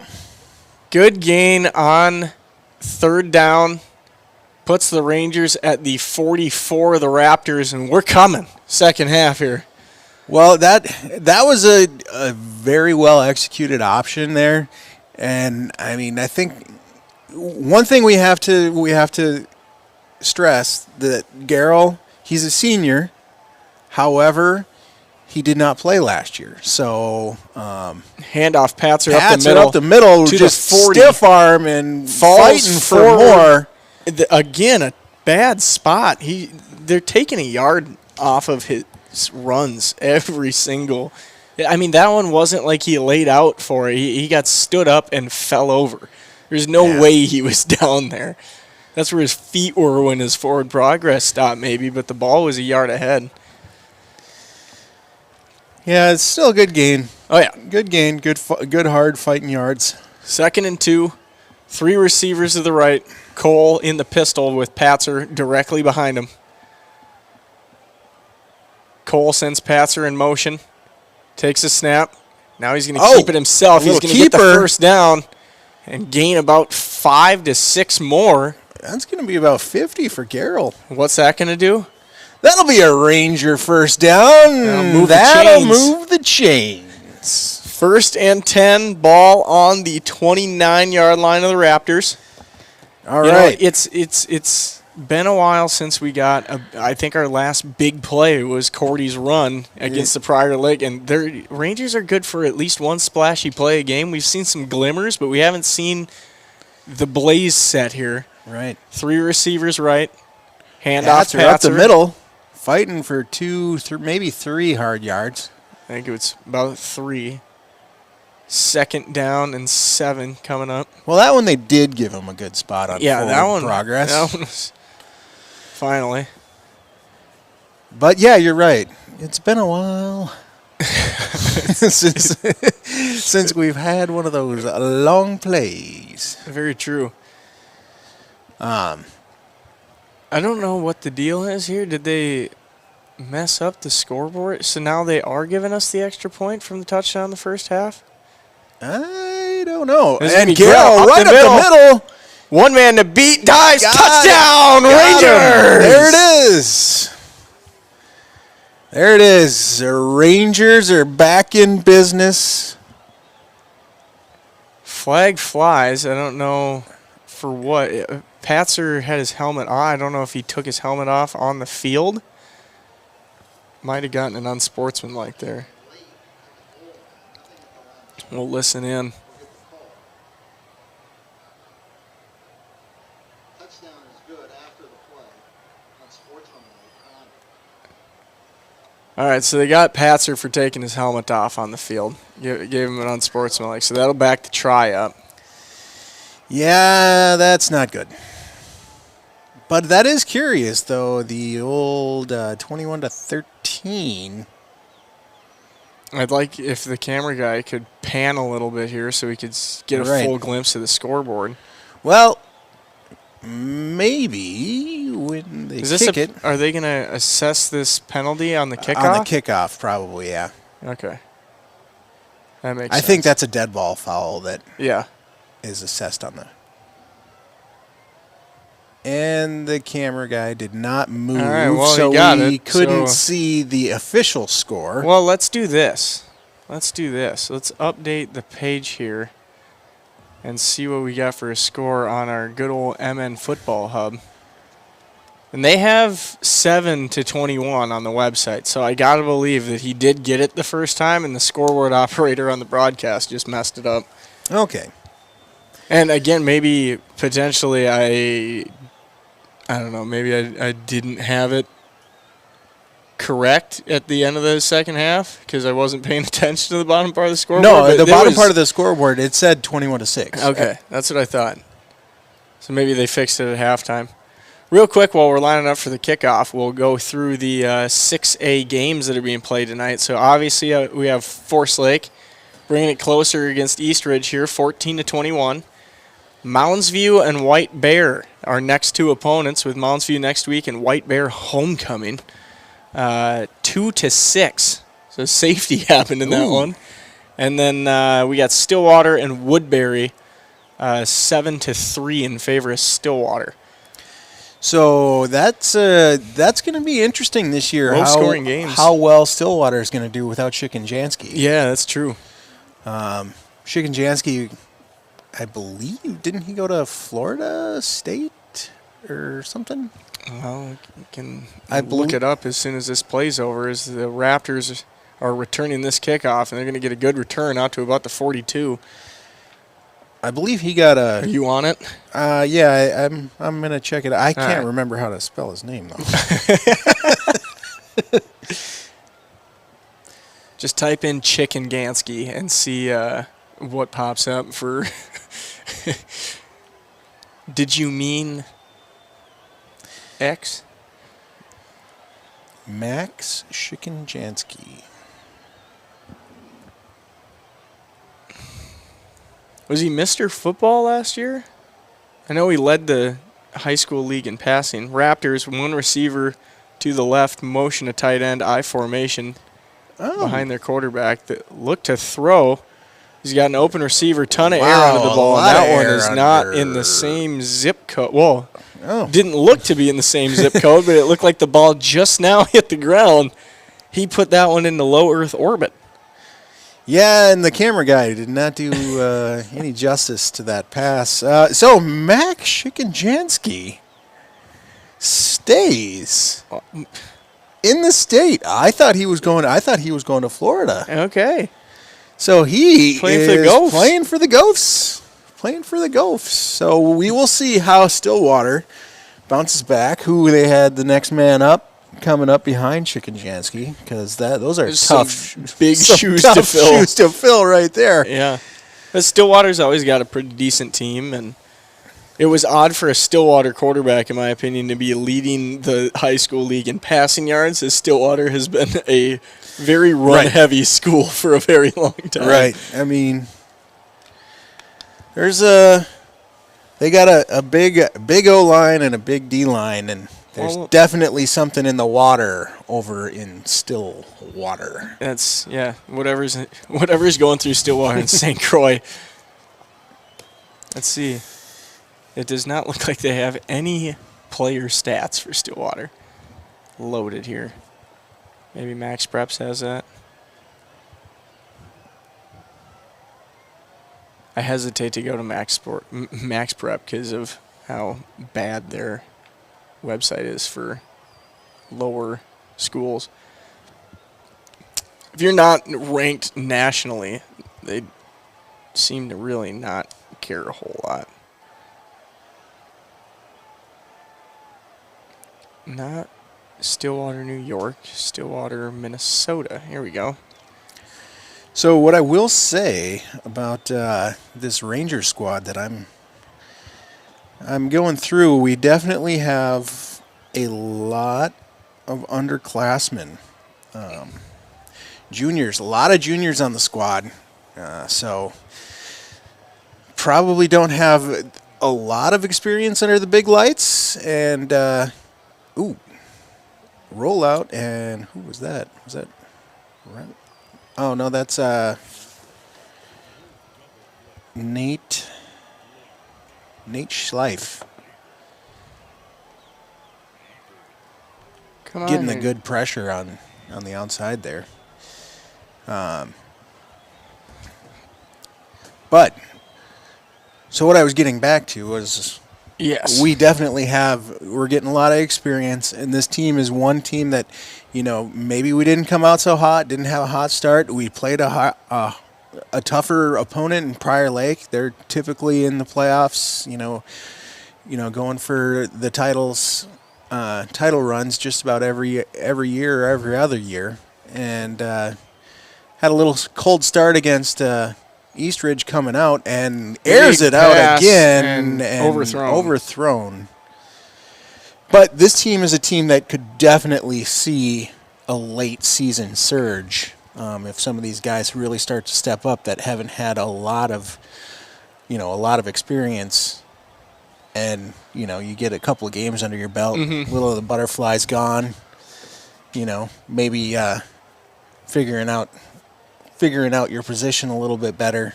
It's a lot different playing the best of the best rather than, ninth grade where you're just kind of playing who's ever there. Yeah. Well, and for Forest Lake, as we get the punt here from Eastridge.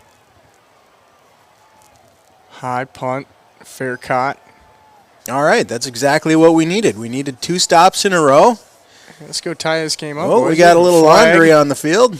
Looks like they're checking with B-Scow, so That looks like it's against Eastridge. B-Scow's like, we're taking it. Oh, that wasn't even B-Scow. there we go. We will listen in here momentarily. Actually, assistant coaches, these guys are Yeah. False start. the out. So will that be assessed after the kick, I believe? First down. First down, we'll just tack the penalty Yeah. on. So All right, nice.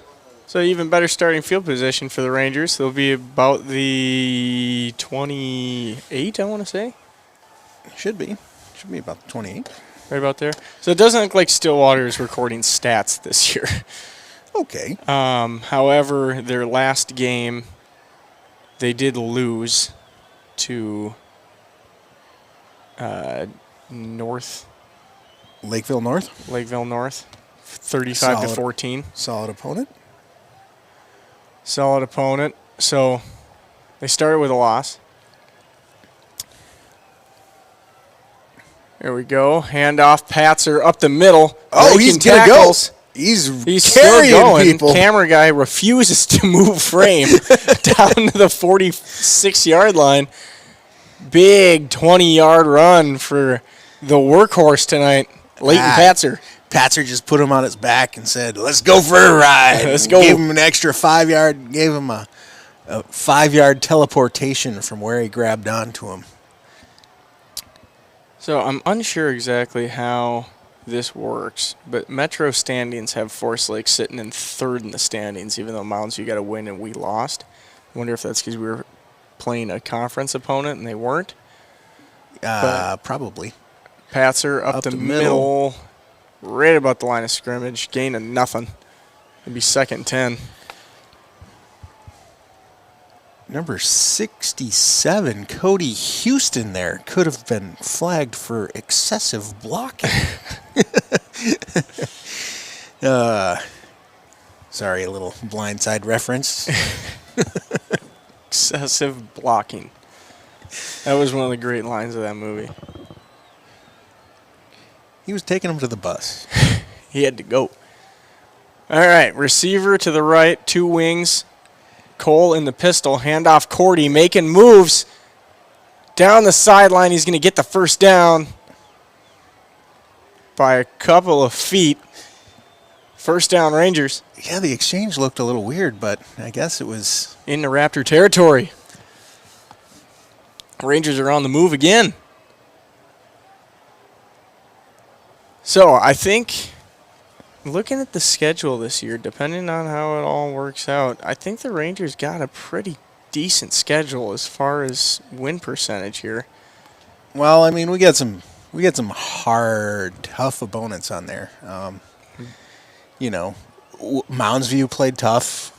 Mounds View last year, they played us Cole tough. keeps up the middle, gain of 3, 2 on the play. Probably one of the best games of the year last year, the Mounds View game. Yeah. Mounds View always plays tough. But I feel like in the past we've had a little bit of an advantage over them at home, at least. We've always played them better at home than when we're at their Pony Stadium. Or Mustang Stadium. I believe that was one of my first games. It was your first game, week 3, 2 years week ago. 3. The Rangers get the Raptors to jump here on second down. That'll move it up 5 yards and make second down a lot easier here. That was the infamous 1 yard. Yes. The kneel down on the 1 yard line that he was standing in the end zone and grabbed the ball from the other side, and they backed us up to the 1, and it should have been a touchback. Yeah. Still remember that play. That was tough. A little hometown cooking there. 2 receivers outright. Man in motion. Ooh, Cole slips, avoids pressure, picks up the first across the nice. 30, angles out of bounds at the 25. That took some poise there to come off of that slip and Get downfield. Just get some positive yards. That was a great play by Cole there. First down, ball on the Raptor 25. Forrest Lake coming out of halftime with some juice. And that's one of those plays that the average person doesn't really know how hard that is to slip and then recover. Yeah. Cole, handoff, Patzer. Up the middle, still dragging guys. You going to try and strip Patzer? I don't think so. Fall forward, gain of 5. We talked to, it was fun to talk to Patzer. What? They just took 2 yards. They just took 2 yards back. Oh, back to the terrible spots here for the. I mean, maybe his elbow went down back there. That might have been it, but that looked like a good, solid, hard run there that he stayed up on. But Patzer to the right to Cole, receiver in motion, counter, back across the middle, move made, break of tackles, there it is. Race to the pylon, taken down at the 3. Hey. Let's see, that was Caden Brushansky on the carry. Beshansky? There's no R in there. Beshansky. Good run.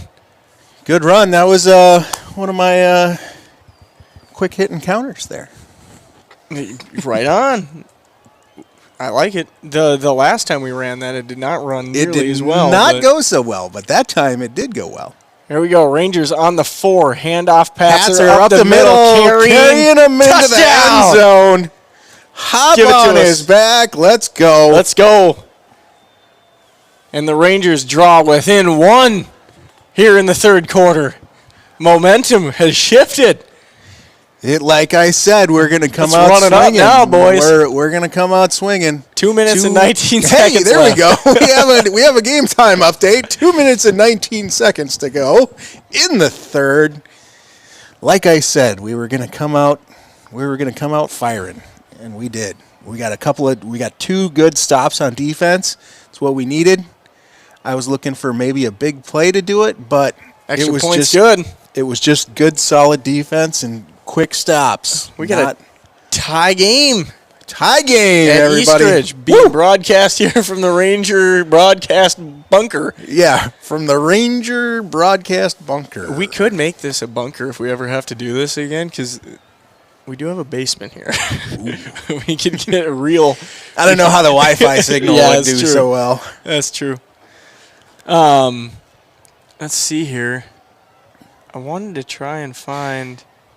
There's a garden out, just on the the. Ranger broadcast garden. We could do it from the Ranger broadcast garden. Well, Or- we've talked about it before. I don't know how much fun it would be for people, but doing a live broadcast from location, if we ever run into something like this again, might be a little fun. Yeah, a little stop off at a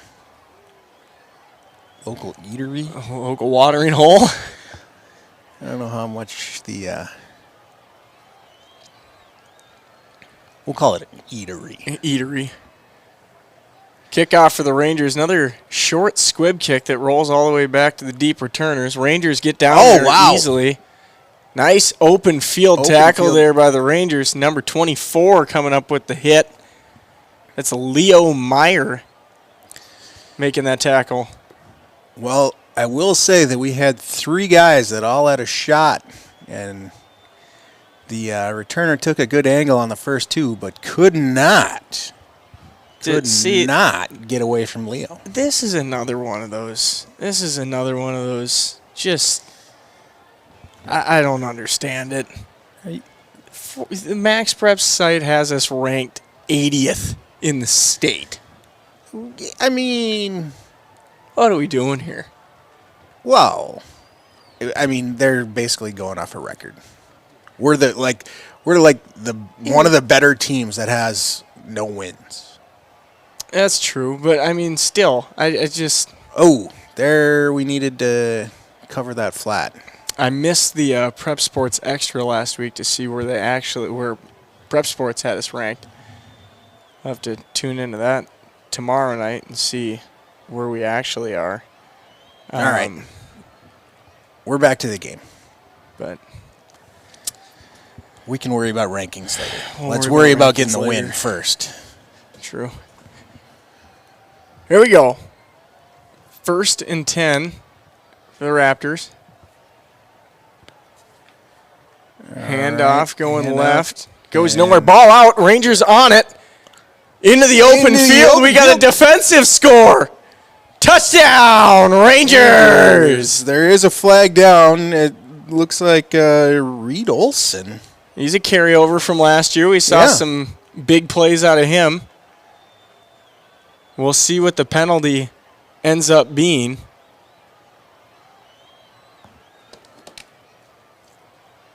As we wait to see what the call is here.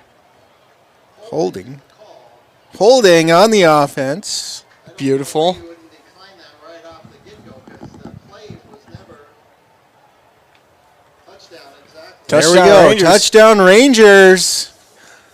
Hey. 7-21, the fumble recovered by And that's another one that'll be assessed on the kickoff. So, Rangers got the lead here in the third Got quarter. the lead. My 20? keys to the game, my keys to the second half have all come to fruition. 21 points scored in the third quarter. Rangers doing some work. Doing some work. Ranger Wrecking Crew getting big plays. I wish I knew exactly what the percentages were. We used to have them written down.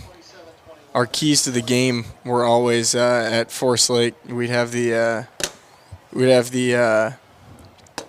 our coach would say, if we can outscore them on offense, obviously you win the game. But if you get a defensive score, I forgot what the percentage is, but it raises dramatically.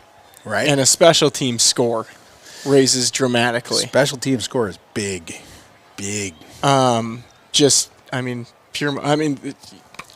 doesn't matter. You look at me pure mo. right now and tell me that Pure we don't mo. have the mo right now. We got the mo. It's pure mo. momentum for all those. Pure momentum. You know, it's funny. It's weird doing it from here. It is a little. You know, it's nice. I don't know how to feel because part of me likes it. We're relaxed. We don't have anywhere to go right after the game. You know, Right. Tear down. Don't have to tear down for an hour and Paul put stuff away. Paul was nice enough to have it all set up by the time we got here. We didn't big have to thanks show up Paul. to the game Big 2 thanks hours to early. Paul. Paul puts in a hard day's work Oh, yeah. on all the Ranger games. And you know what? We were like, you know what? Hey, we want to broadcast. We want to broadcast this week. And We had a sour and he taste had in our mouth after he last had week. Yeah. We're sorry for anybody that had to watch that broadcast. Right. Rangers kicking off here. Now we get a deep one. We gotta go back. I gotta see if I can pull this in. We gotta go back. I think the line of the broadcast. The line of the year broadcast. was- I have it written down here. Oh, I remember it. Do you not remember it? I kind of. It was the fullback run, and he said, well, they kept calling him Johnny Utah because he went to Johnny- Utah and came back to play his senior year at the high school he started at. And they fire hydrant with mobility. It's not I mean, A1. I'm not if trying to that's say not- that we're unbelievable at broadcasting, but that mean, paints a weird picture. That Raptors I have pass over the deep middle, pass incomplete. and almost picked off. Don't call pass interference What? on that. He was That going for the ball. That ball was in the air. That was good defense. 1, 2. I think that ball was uncatchable. Yeah, We had a Raptor down though. The receiver went up for that one that's their about tight 15 end. yards downfield and came down awkwardly on his knee. Rangers are lining up as if it is a pass interference, which So that seems to be the pass play that they like to run. They have those 2 outside wide receivers go deep, and then they run that drag with the tight end right behind the tight end, or right behind the linebackers. They've hit that for big gains twice tonight. yeah.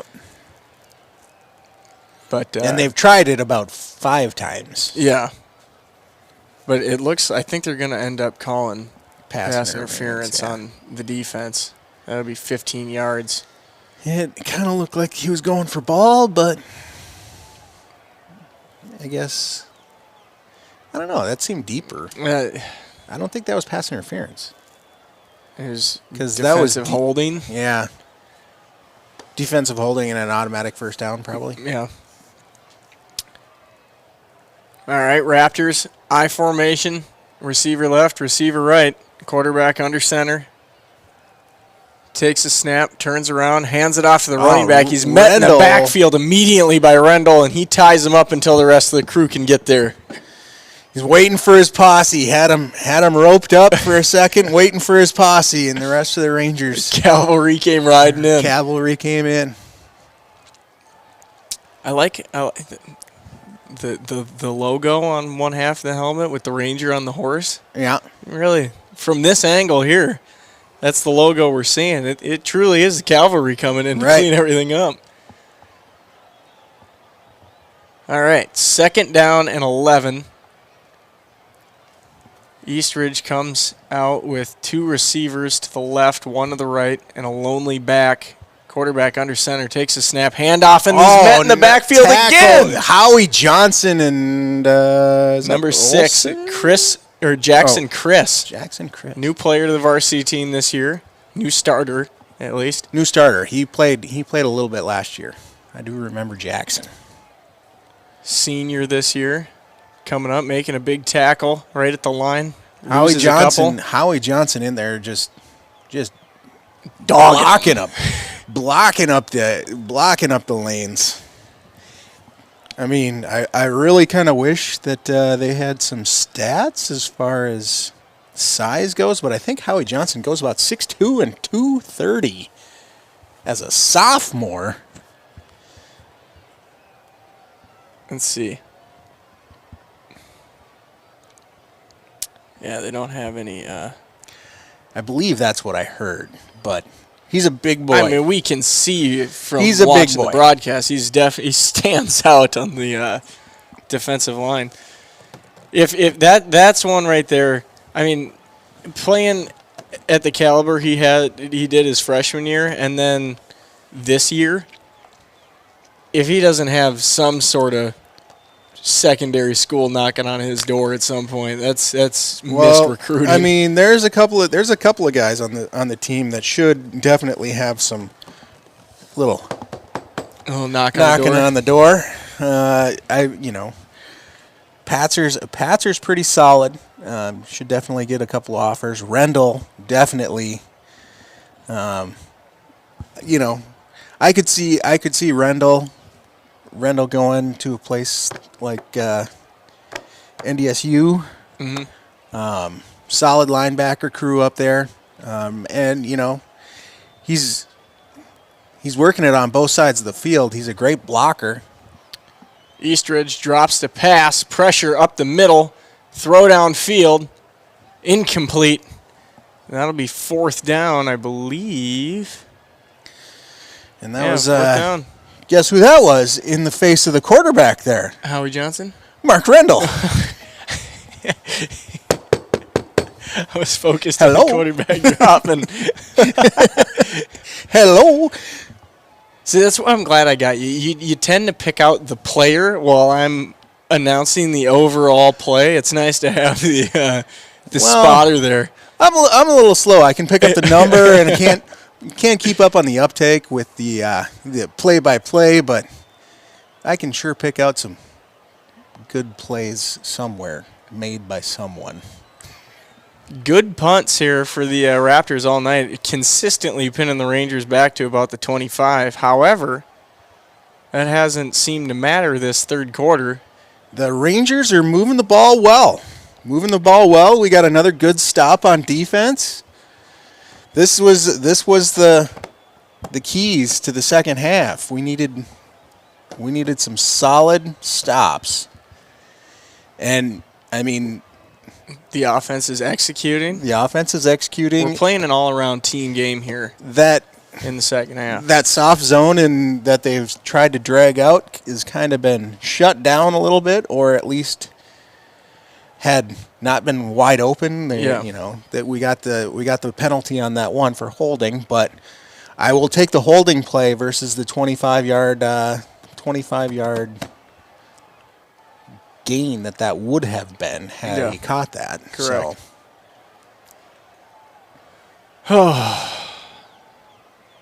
Let's see.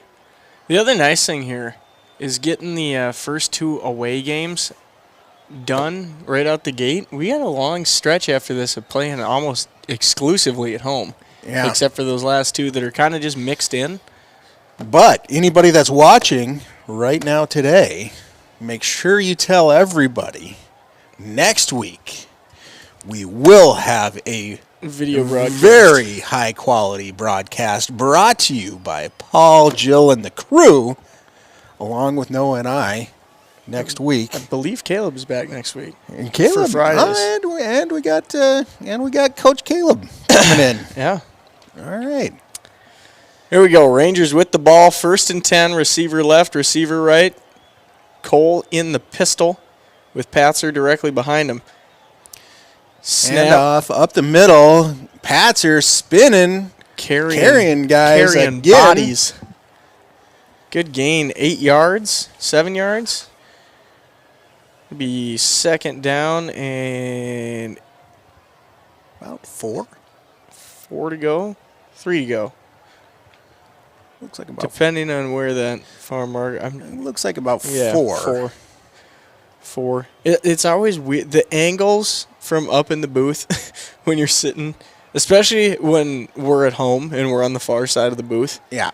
The angle on the opposite side of the field is always throws me off.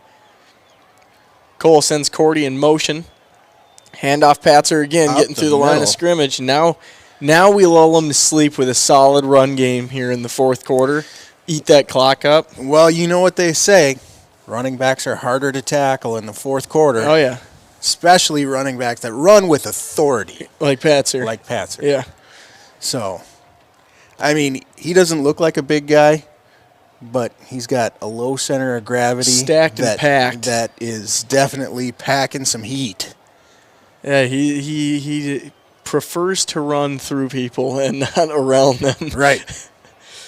Patzer off to the left side of Cole out of the pistol.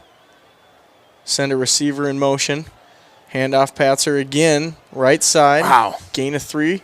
Wow, he just ducked that defensive end. I thought he was stopped for a loss, and he just slid right past him.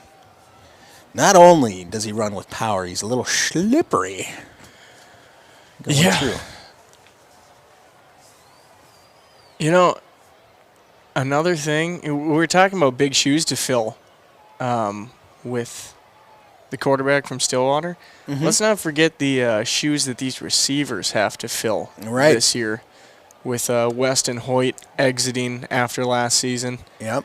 As Cole takes the snap up the middle, he's got a decent run, close to a first. They're going to mark him a yard short again.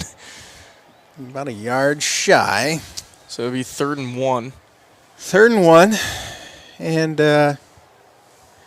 I'm going to say we're going to see a healthy dose of the run game for the rest of the game. Well, from the if you're Rangers. getting 5-6 yards a carry, you got to just keep running pounding it. I mean, that's what got them back on track, really. Coming out in the second half and running it. Cole, handoff Patzer, first down, and a couple more across the 50 into Raptor territory. That was a little delay that on 3rd down. Usually you don't run delays.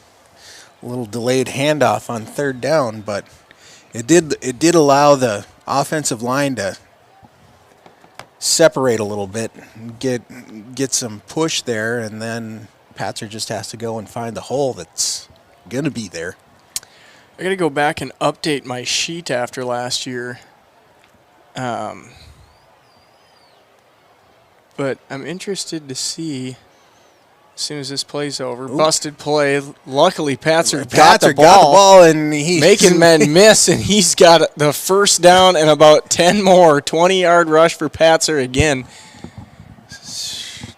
Patzer is, let's give a big shout out to Mason Stebleton, blocking 20 yards downfield. We love to see it. Love to see it. Get those guys in the trenches blocking downfield, making everybody pay for trying to hunt down Patzer. 1st and 10, ball on the 33-yard line. Cole puts a man in motion. There's your counter again. That one going for not much. Gain of 2 on the play. But I tell you what, there's nothing more fun for an offensive lineman than getting downfield. You're in front of your running back, and you pick out that corner, and you point to him, and you see the look in his eyes. Drop that shoulder in and just, oh yeah, like that's what the lineman's really fun part of football is just the look in their eyes when they know that you're ready to just level them. Sorry. 2nd and 7, handoff Patzer, good hole, falls forward again. And again, I feel like they just keep marking him down where his knee is. He's falling forward for another yard. However, I need to update the stats, but by maybe the homecoming game, there's a chance Leighton Patzer could surpass Prince Iden for the most rushing yards. Well, that's a big ask. That's a big ask. I bet you by the end of the season, he'll definitely have it. I mean, it looks like we are very, very Patzer heavy, and that was. He's already 3rd on the list. He is 3rd on the list. And you know what? He has more than that because I did not update this after the last playoff game last year. I'm shocked that Brisboy doesn't have more than that. Yeah, he was. That's what I thought too. But I think because they used him in such a sweep, type role that he broke a lot of big ones, but that was back when we were playing with 2 running backs. Yep, that's right. Patzer and Brisboy and It was Plesky and Plesky, yeah. Brisboy. As Patzer goes Patzer right goes and again running 12 men over for a first down 12 yards and a cloud of dust. 12 yards, a cloud of dust, and 2 guys on his back. They can't stop him. They can only hope to contain him. Right. Patzer putting a beat down on the Raptors here. This is a clinic put on by Patzer for... Well, let's not forget your boys up front creating the yeah, holes. but for yards after contact. Oh, yeah. Patzer up the middle, pushing close to the end zone, but he's going to be stopped about 2 inches short. He's on the 2-inch line. But, yeah, I mean... Something tells me touchdown's coming up here on second down. We definitely have some boys up front that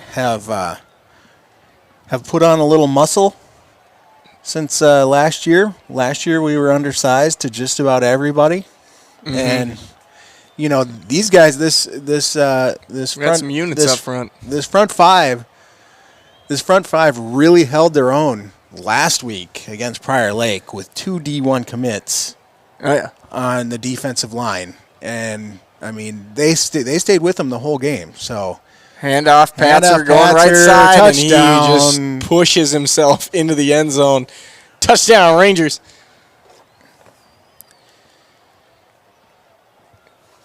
And that's Mason Stapleton on that side again, getting some big some push. getting some push.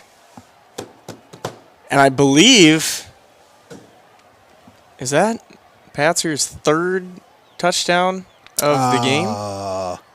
Wasn't the second one number 15? That was a run. Lashinsky? God, we need to get a stats guy just to keep track of this stuff throughout the game. Oh no, it was Caden Bashinsky. He got tackled down at like the 3. Oh, that's what. Yeah, he was on the 3. So has there been another touchdown?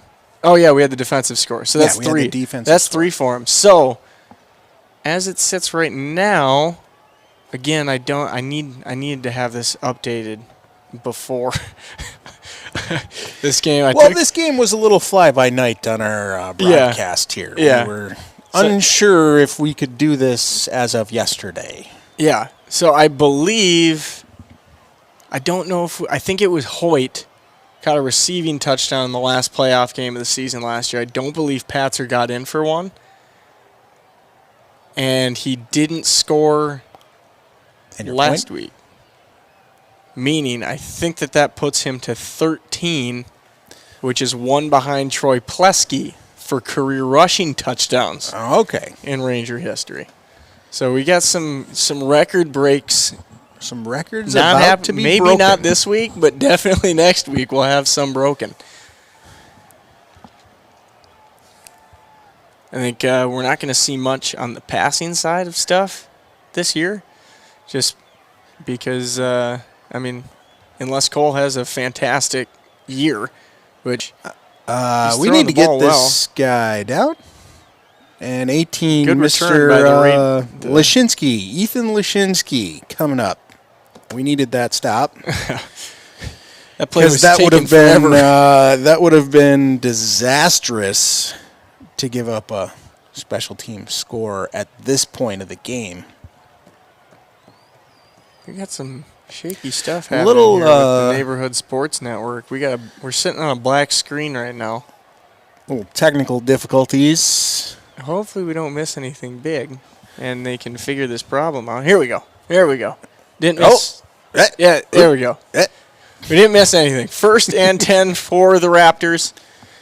Raptors roll out left to pass. Screen pass. Number dump off to the tight end. 7, Colby Christensen, another returning defensive player. Charlie Byrne on the reception for the Raptors. Let's see. You know what I also need to do? I need to get in here and do some defensive stats because I'm a little bit biased with the offense. I had all offseason to update this spreadsheet, and I messed it up. Raptors out of the shotgun, 2 receivers left, 1 right. Quick pass over the middle, caught. That'll be a first down for the Raptors. He's going to set it down where he thinks it was. You're about 3 yards back there, buddy. You know, that was a great play by that tight end, Hunter Hanegraaff, number 43, had a solid hold him. Finish your statement there. Passing complete. Had a solid break. He put a shoulder into him coming off the line, and number 16, I don't know who that is, but their receiver, it looks like their main receiver, made a good play to get off that block and to get off that hit and then make the catch. And that was Hunter Hanegraaff again on the coverage on that last play. Mark Rendell came out of there with his hair on fire. He blew 2 guys up to get in the backfield and put some pressure on the QB there. 2nd and 10 for the Raptors. 2 receivers left, 2 receivers right. Running back to the right side of the quarterback. Rendell's blowing up guys, going in and for he gets the sack. Getting the sack. Howie Johnson maybe got a half on that. Maybe it's a half for Howie and a half for Rendell, but Howie had him around the cleats, and Rendell came in and finished that. There was a little cleanup on aisle 9 there.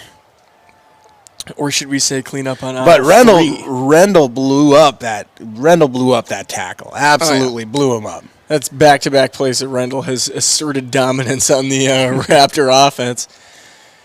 Raptors come out, same formation, back offset to the right side of Miley, the quarterback. Miley sees something at the line, changes things up, coming back out. takes a snap, drops to pass. Rendell coming off the backside, nearly gets the sack again. And Miley doing a good job of finding a receiver along the sideline. Man. That'll be enough for a first down. Rendell's putting on some pressure. This quarterback is They're going to call him a yard short. This quarterback is, well, they had that big loss by the sack there, so 4th and 1 here. 4th Rangers and could 1 get the ball back. for all the marbles. This is basically your game if the Rangers can make a big stop here. Raptors out of the same formation. Timeout Rangers. So they'll stop it. Miley looked to be a little bit confused there.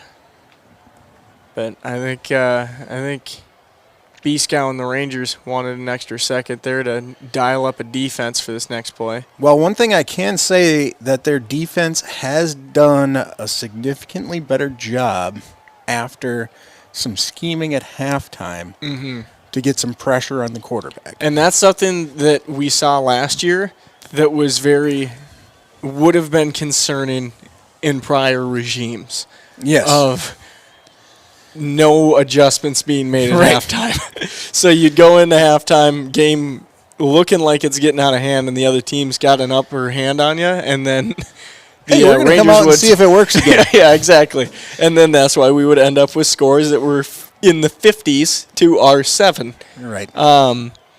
And last year, we saw it many times. In the second half, they came out and they were a completely different team. Anoka was one. We scored 3 touchdowns in the 4th quarter and won that game. Mounds View at home.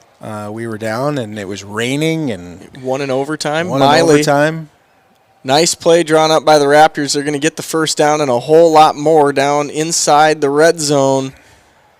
Raptors able to convert on 4th and 1 with a pass. I thought for sure they'd come out and try and pound one up the middle.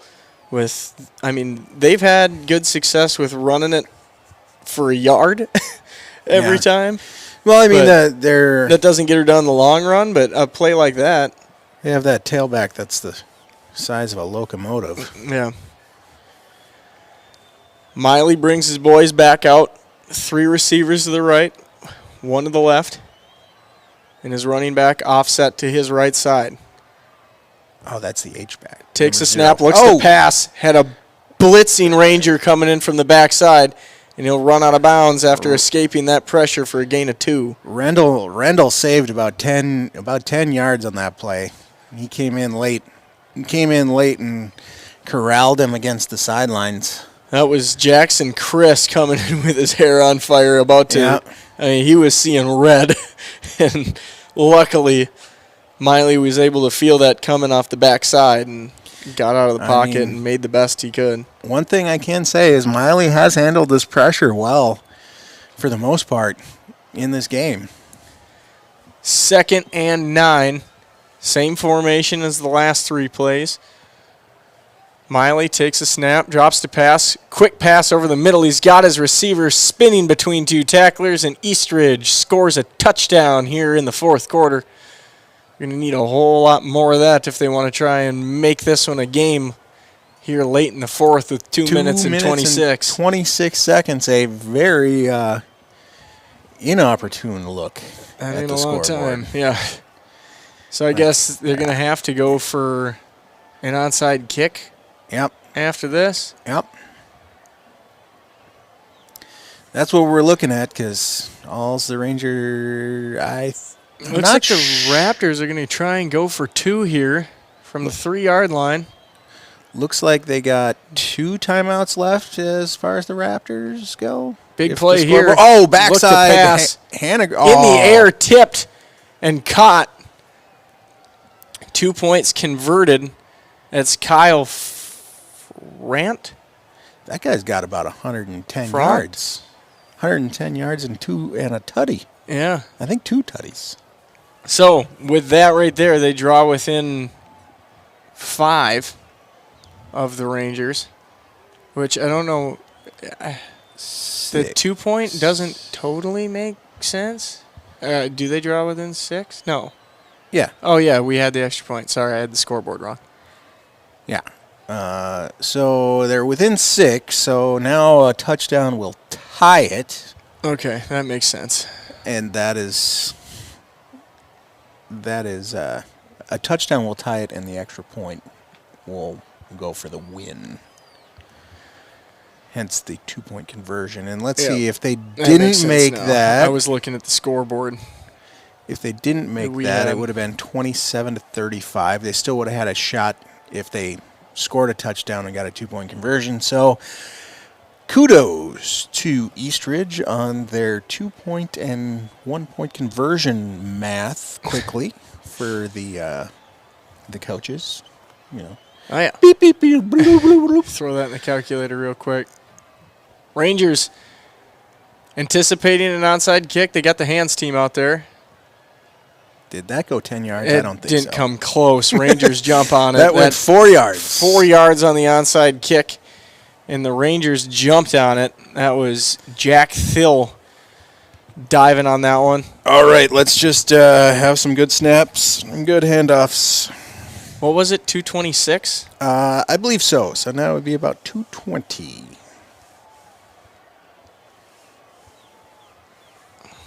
I'm going to go with 226. Because the conversion is an untimed down, and then The kickoff is timed, but yeah, that didn't last very long because it went 4 yards. so maybe 225, yeah. 224. 224-ish. All right. I'll try and keep track of this. Pats Wow. are wrapped up behind the line of scrimmage. Wow, they brought the house there. Timeout taken by Eastridge. That's going to be a long 2nd down and about 14.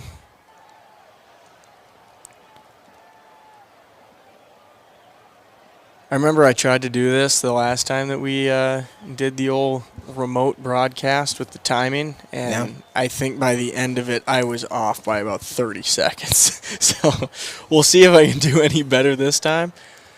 But Just remember, if you're at home, the official score clock is not the official score clock. exactly. The official score clock that we're going by is the no official. The no official. I like that.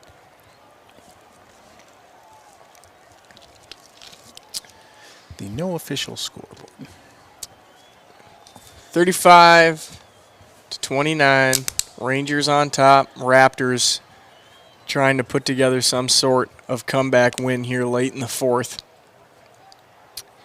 Raptors, I'd say, have a little bit of momentum on their side. Momentum, I'd say, is a little bit more split now. Oh, wow, they're stacking like 10 in the box. Cole out of the pistol, receiver left, receiver right, and Pats are directly behind him. Big blitz coming. He's offsides. We get a flag. Is that a neutral zone infraction? I think that's a neutral zone infraction there. Should be. Lines judges are going to talk about it. But the irony of this would be False start. is that every possession So that puts Forest Lake in a worse position here, going into second and now close to 20.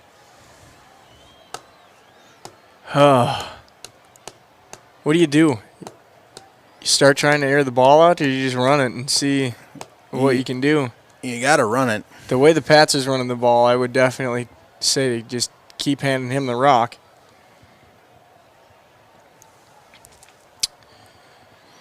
I mean, the one thing that you could do is on third down, you could go and try and take a shot. Cole trying the hard count again. Handoff Patzer. Patzer, Huge hole. Huge hole. He's going Out to the right, making a couple of guys miss. He's still on the run down to the 30. Ranger That's a first down. And that'll move the chains. And I screwed up the timer, so I quit already. The no official timer. The no official timer is no longer no official. We're not even going to try. I believe there should be about 1 minute 40 left at this point in the game, because I do not believe they're going to call a timeout. Rangers. What a clutch play by the offensive line there. I'm going to say that they definitely held up their end of the bargain on that one for Patzer. Patzer up the middle And again. now, I mean, just right behind Stapleton. Look at that. Stapleton's down there. He's just running guys over, falling forward, pushing them. So pushing the Eastridge pile. uses their timeout.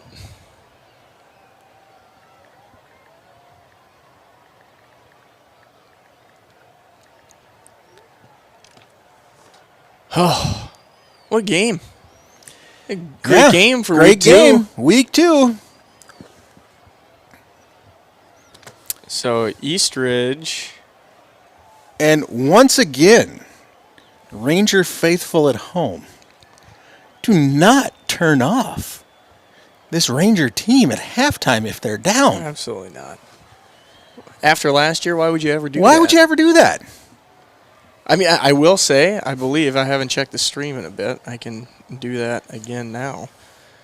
But, yeah, no, we have gone up by almost double the viewers in the second half than we had in the first half. All right. So, All right. Some people getting we the love word it. out. We love it. Getting the word out there. Hey, they're on. All right. Rangers coming back up to line it up. Second and about 4 yards to go. Receiver left, receiver right. Pats are behind Cole again. Cole awaits the snap. Hard count. Handoff Patzer. Patzer up That's the going to middle. be close to another first down. Patzer's going to have about 200 yards in this game. And they give him the first, so that right there That is will seal that'll the about deal. do it. Biting a botched snap or something like that. That should do it. Rangers should go into victory formation. Cody Houston all fired up after that first down. Those guys in the trenches did an amazing job tonight. Oh, yeah. Well, amazing job in the rushing attack Yeah, the guys in the trenches. by Forest Lake. Yeah, that's Yeah. what I was referencing, going Yeah. off of you. Unbelievable job. I mean, I'm gonna say that Patzer had some solid holes, but he was definitely a bull in a china shop, just knocking everything off of the racks crushing people's hopes and dreams tonight. Oh, yeah. Yards after contact, everyone's like, I thought I had him. I thought I had him. Cole Nope, takes they another didn't have knee, him. and I believe that is That it. will be it. Forest Lake Rangers. comes back in the second half and takes their first win of the season, and they go to 1-1. Oh, next week's going to be fun. I can't It's wait. going to be a great game. Going to be a great game. Eastridge. This is a big win. This is a big win. Well, can we also, I mean, this is a huge win for our man at the helm here, Cole. Cole Garrell getting his first win in a Ranger uniform. Yep. That's huge. And Getting a little confidence there. Getting a little confidence. He was a little shaky in the first game. oh yeah. Came out. I mean, the one play that I can say that Cole Garrell really, really impressed me with was that slip. Yep. When he slipped, he bounced back, didn't panic, saw a hole, got 12 yards. Just, I mean, that was an amazing first down, and that was still a touchdown. That was still in the drive where this game was in contention. And had that play gone wrong, that would have been disastrous. Oh yeah. And here's what I'm even more excited about. If there's one thing we know about this team is a momentum team. Yes. And now that we got a win on the board, rolling up the some more. boys are going to be wired for next week. The first home game, it's going to be huge. And then after Mounds View, when they come here and we put a smackdown on them and we go to 2-1, I like to be optimistic. We roll into the homecoming game against White Bear, battle for the paddle. And you wonder why teams don't let you announce. I'm a little biased. What can I say? But that right there is going to be a huge game for number 10. Yeah. The The storyline White Bear there, game, yeah. having to leave White Bear and come to Forest Lake last year, transferred and was ineligible to play last year. So Yep. he ran scout for the Rangers, did a very fine job, impressed the coaches a ton, Yep. won the starting job coming into his senior year here. So his first homecoming game as a Ranger will be against his old school Yep. and the guys that he has played football with since they were in, third grade, fourth grade? Right. So that one is definitely circled on my calendar, especially the fact that it's White Bear. We Right. finally get to play White Bear again. The fact that we're bringing the paddle and the traveling trophy back into Oh, things. gosh. Don't even start with the paddle 3 weeks before we were even talking about the paddle. I know the story of the paddle, and, man, I've heard the streak story was about the broken. paddle for a long time. Can't wait to see that thing. I hope I get to hold it again. That'd be nice. I'm gonna see if I can do that. Can I bring the paddle on the field? Yeah. Can I present the paddle before Can the I game? present the paddle? All right. Well, I think so- that's. We got any last remarks? Well, I was just saying that next week we will have video Mm-hmm. Back here on this link. back here on this link on the LATV channel.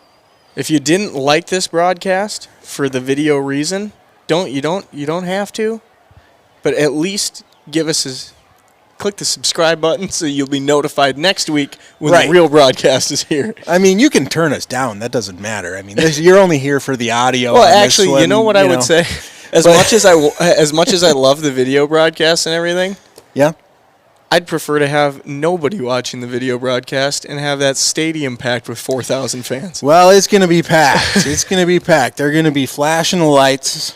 And everybody remind the neighbors of Forest Lake that when the lights flash, it's not an alien ship coming down. It's just the Rangers racking up the scoreboard. All right? I'm hoping, the only thing I can say about the lights and everything in the celebrate, I'm hoping, praying, if any of the staff is listening to this broadcast, can we please find a different song to play than Who Let the Dogs Out? That song was barely cool when it came out. Can we find a different anthem to play after touchdowns this year, or interceptions, or anything? That's my one request. They did bust out the "Living on a Prayer" quite a few That's times. true. One. I mean, I get it. It's an iconic song, but in my opinion, we got plenty of other hype songs. There is some other hype songs. Tonight's gonna be a good night. Something. If I hear "Who Let the Dogs Out" 2 more times, I'm going to take my phone over to them and start controlling the music while announcing the game. I don't think you can do that. Yeah, well, they sit right next to us. I still don't think they're gonna allow you to do that. I'll figure out a way to make it happen. But Yeah. all right. Anything else? Other than like and subscribe, like Noah just said, and that's usually my line. Stole it. And big thanks all out to Paul And Jill. and everybody, and even to Eastridge and Prior Lake for at least returning our phone calls, maybe not getting the answer we wanted, however. But anyways, I'm Joel Geist. I'm Noah Casa. And this has been a Ranger broadcast with an amazing ending. We'll see you next week.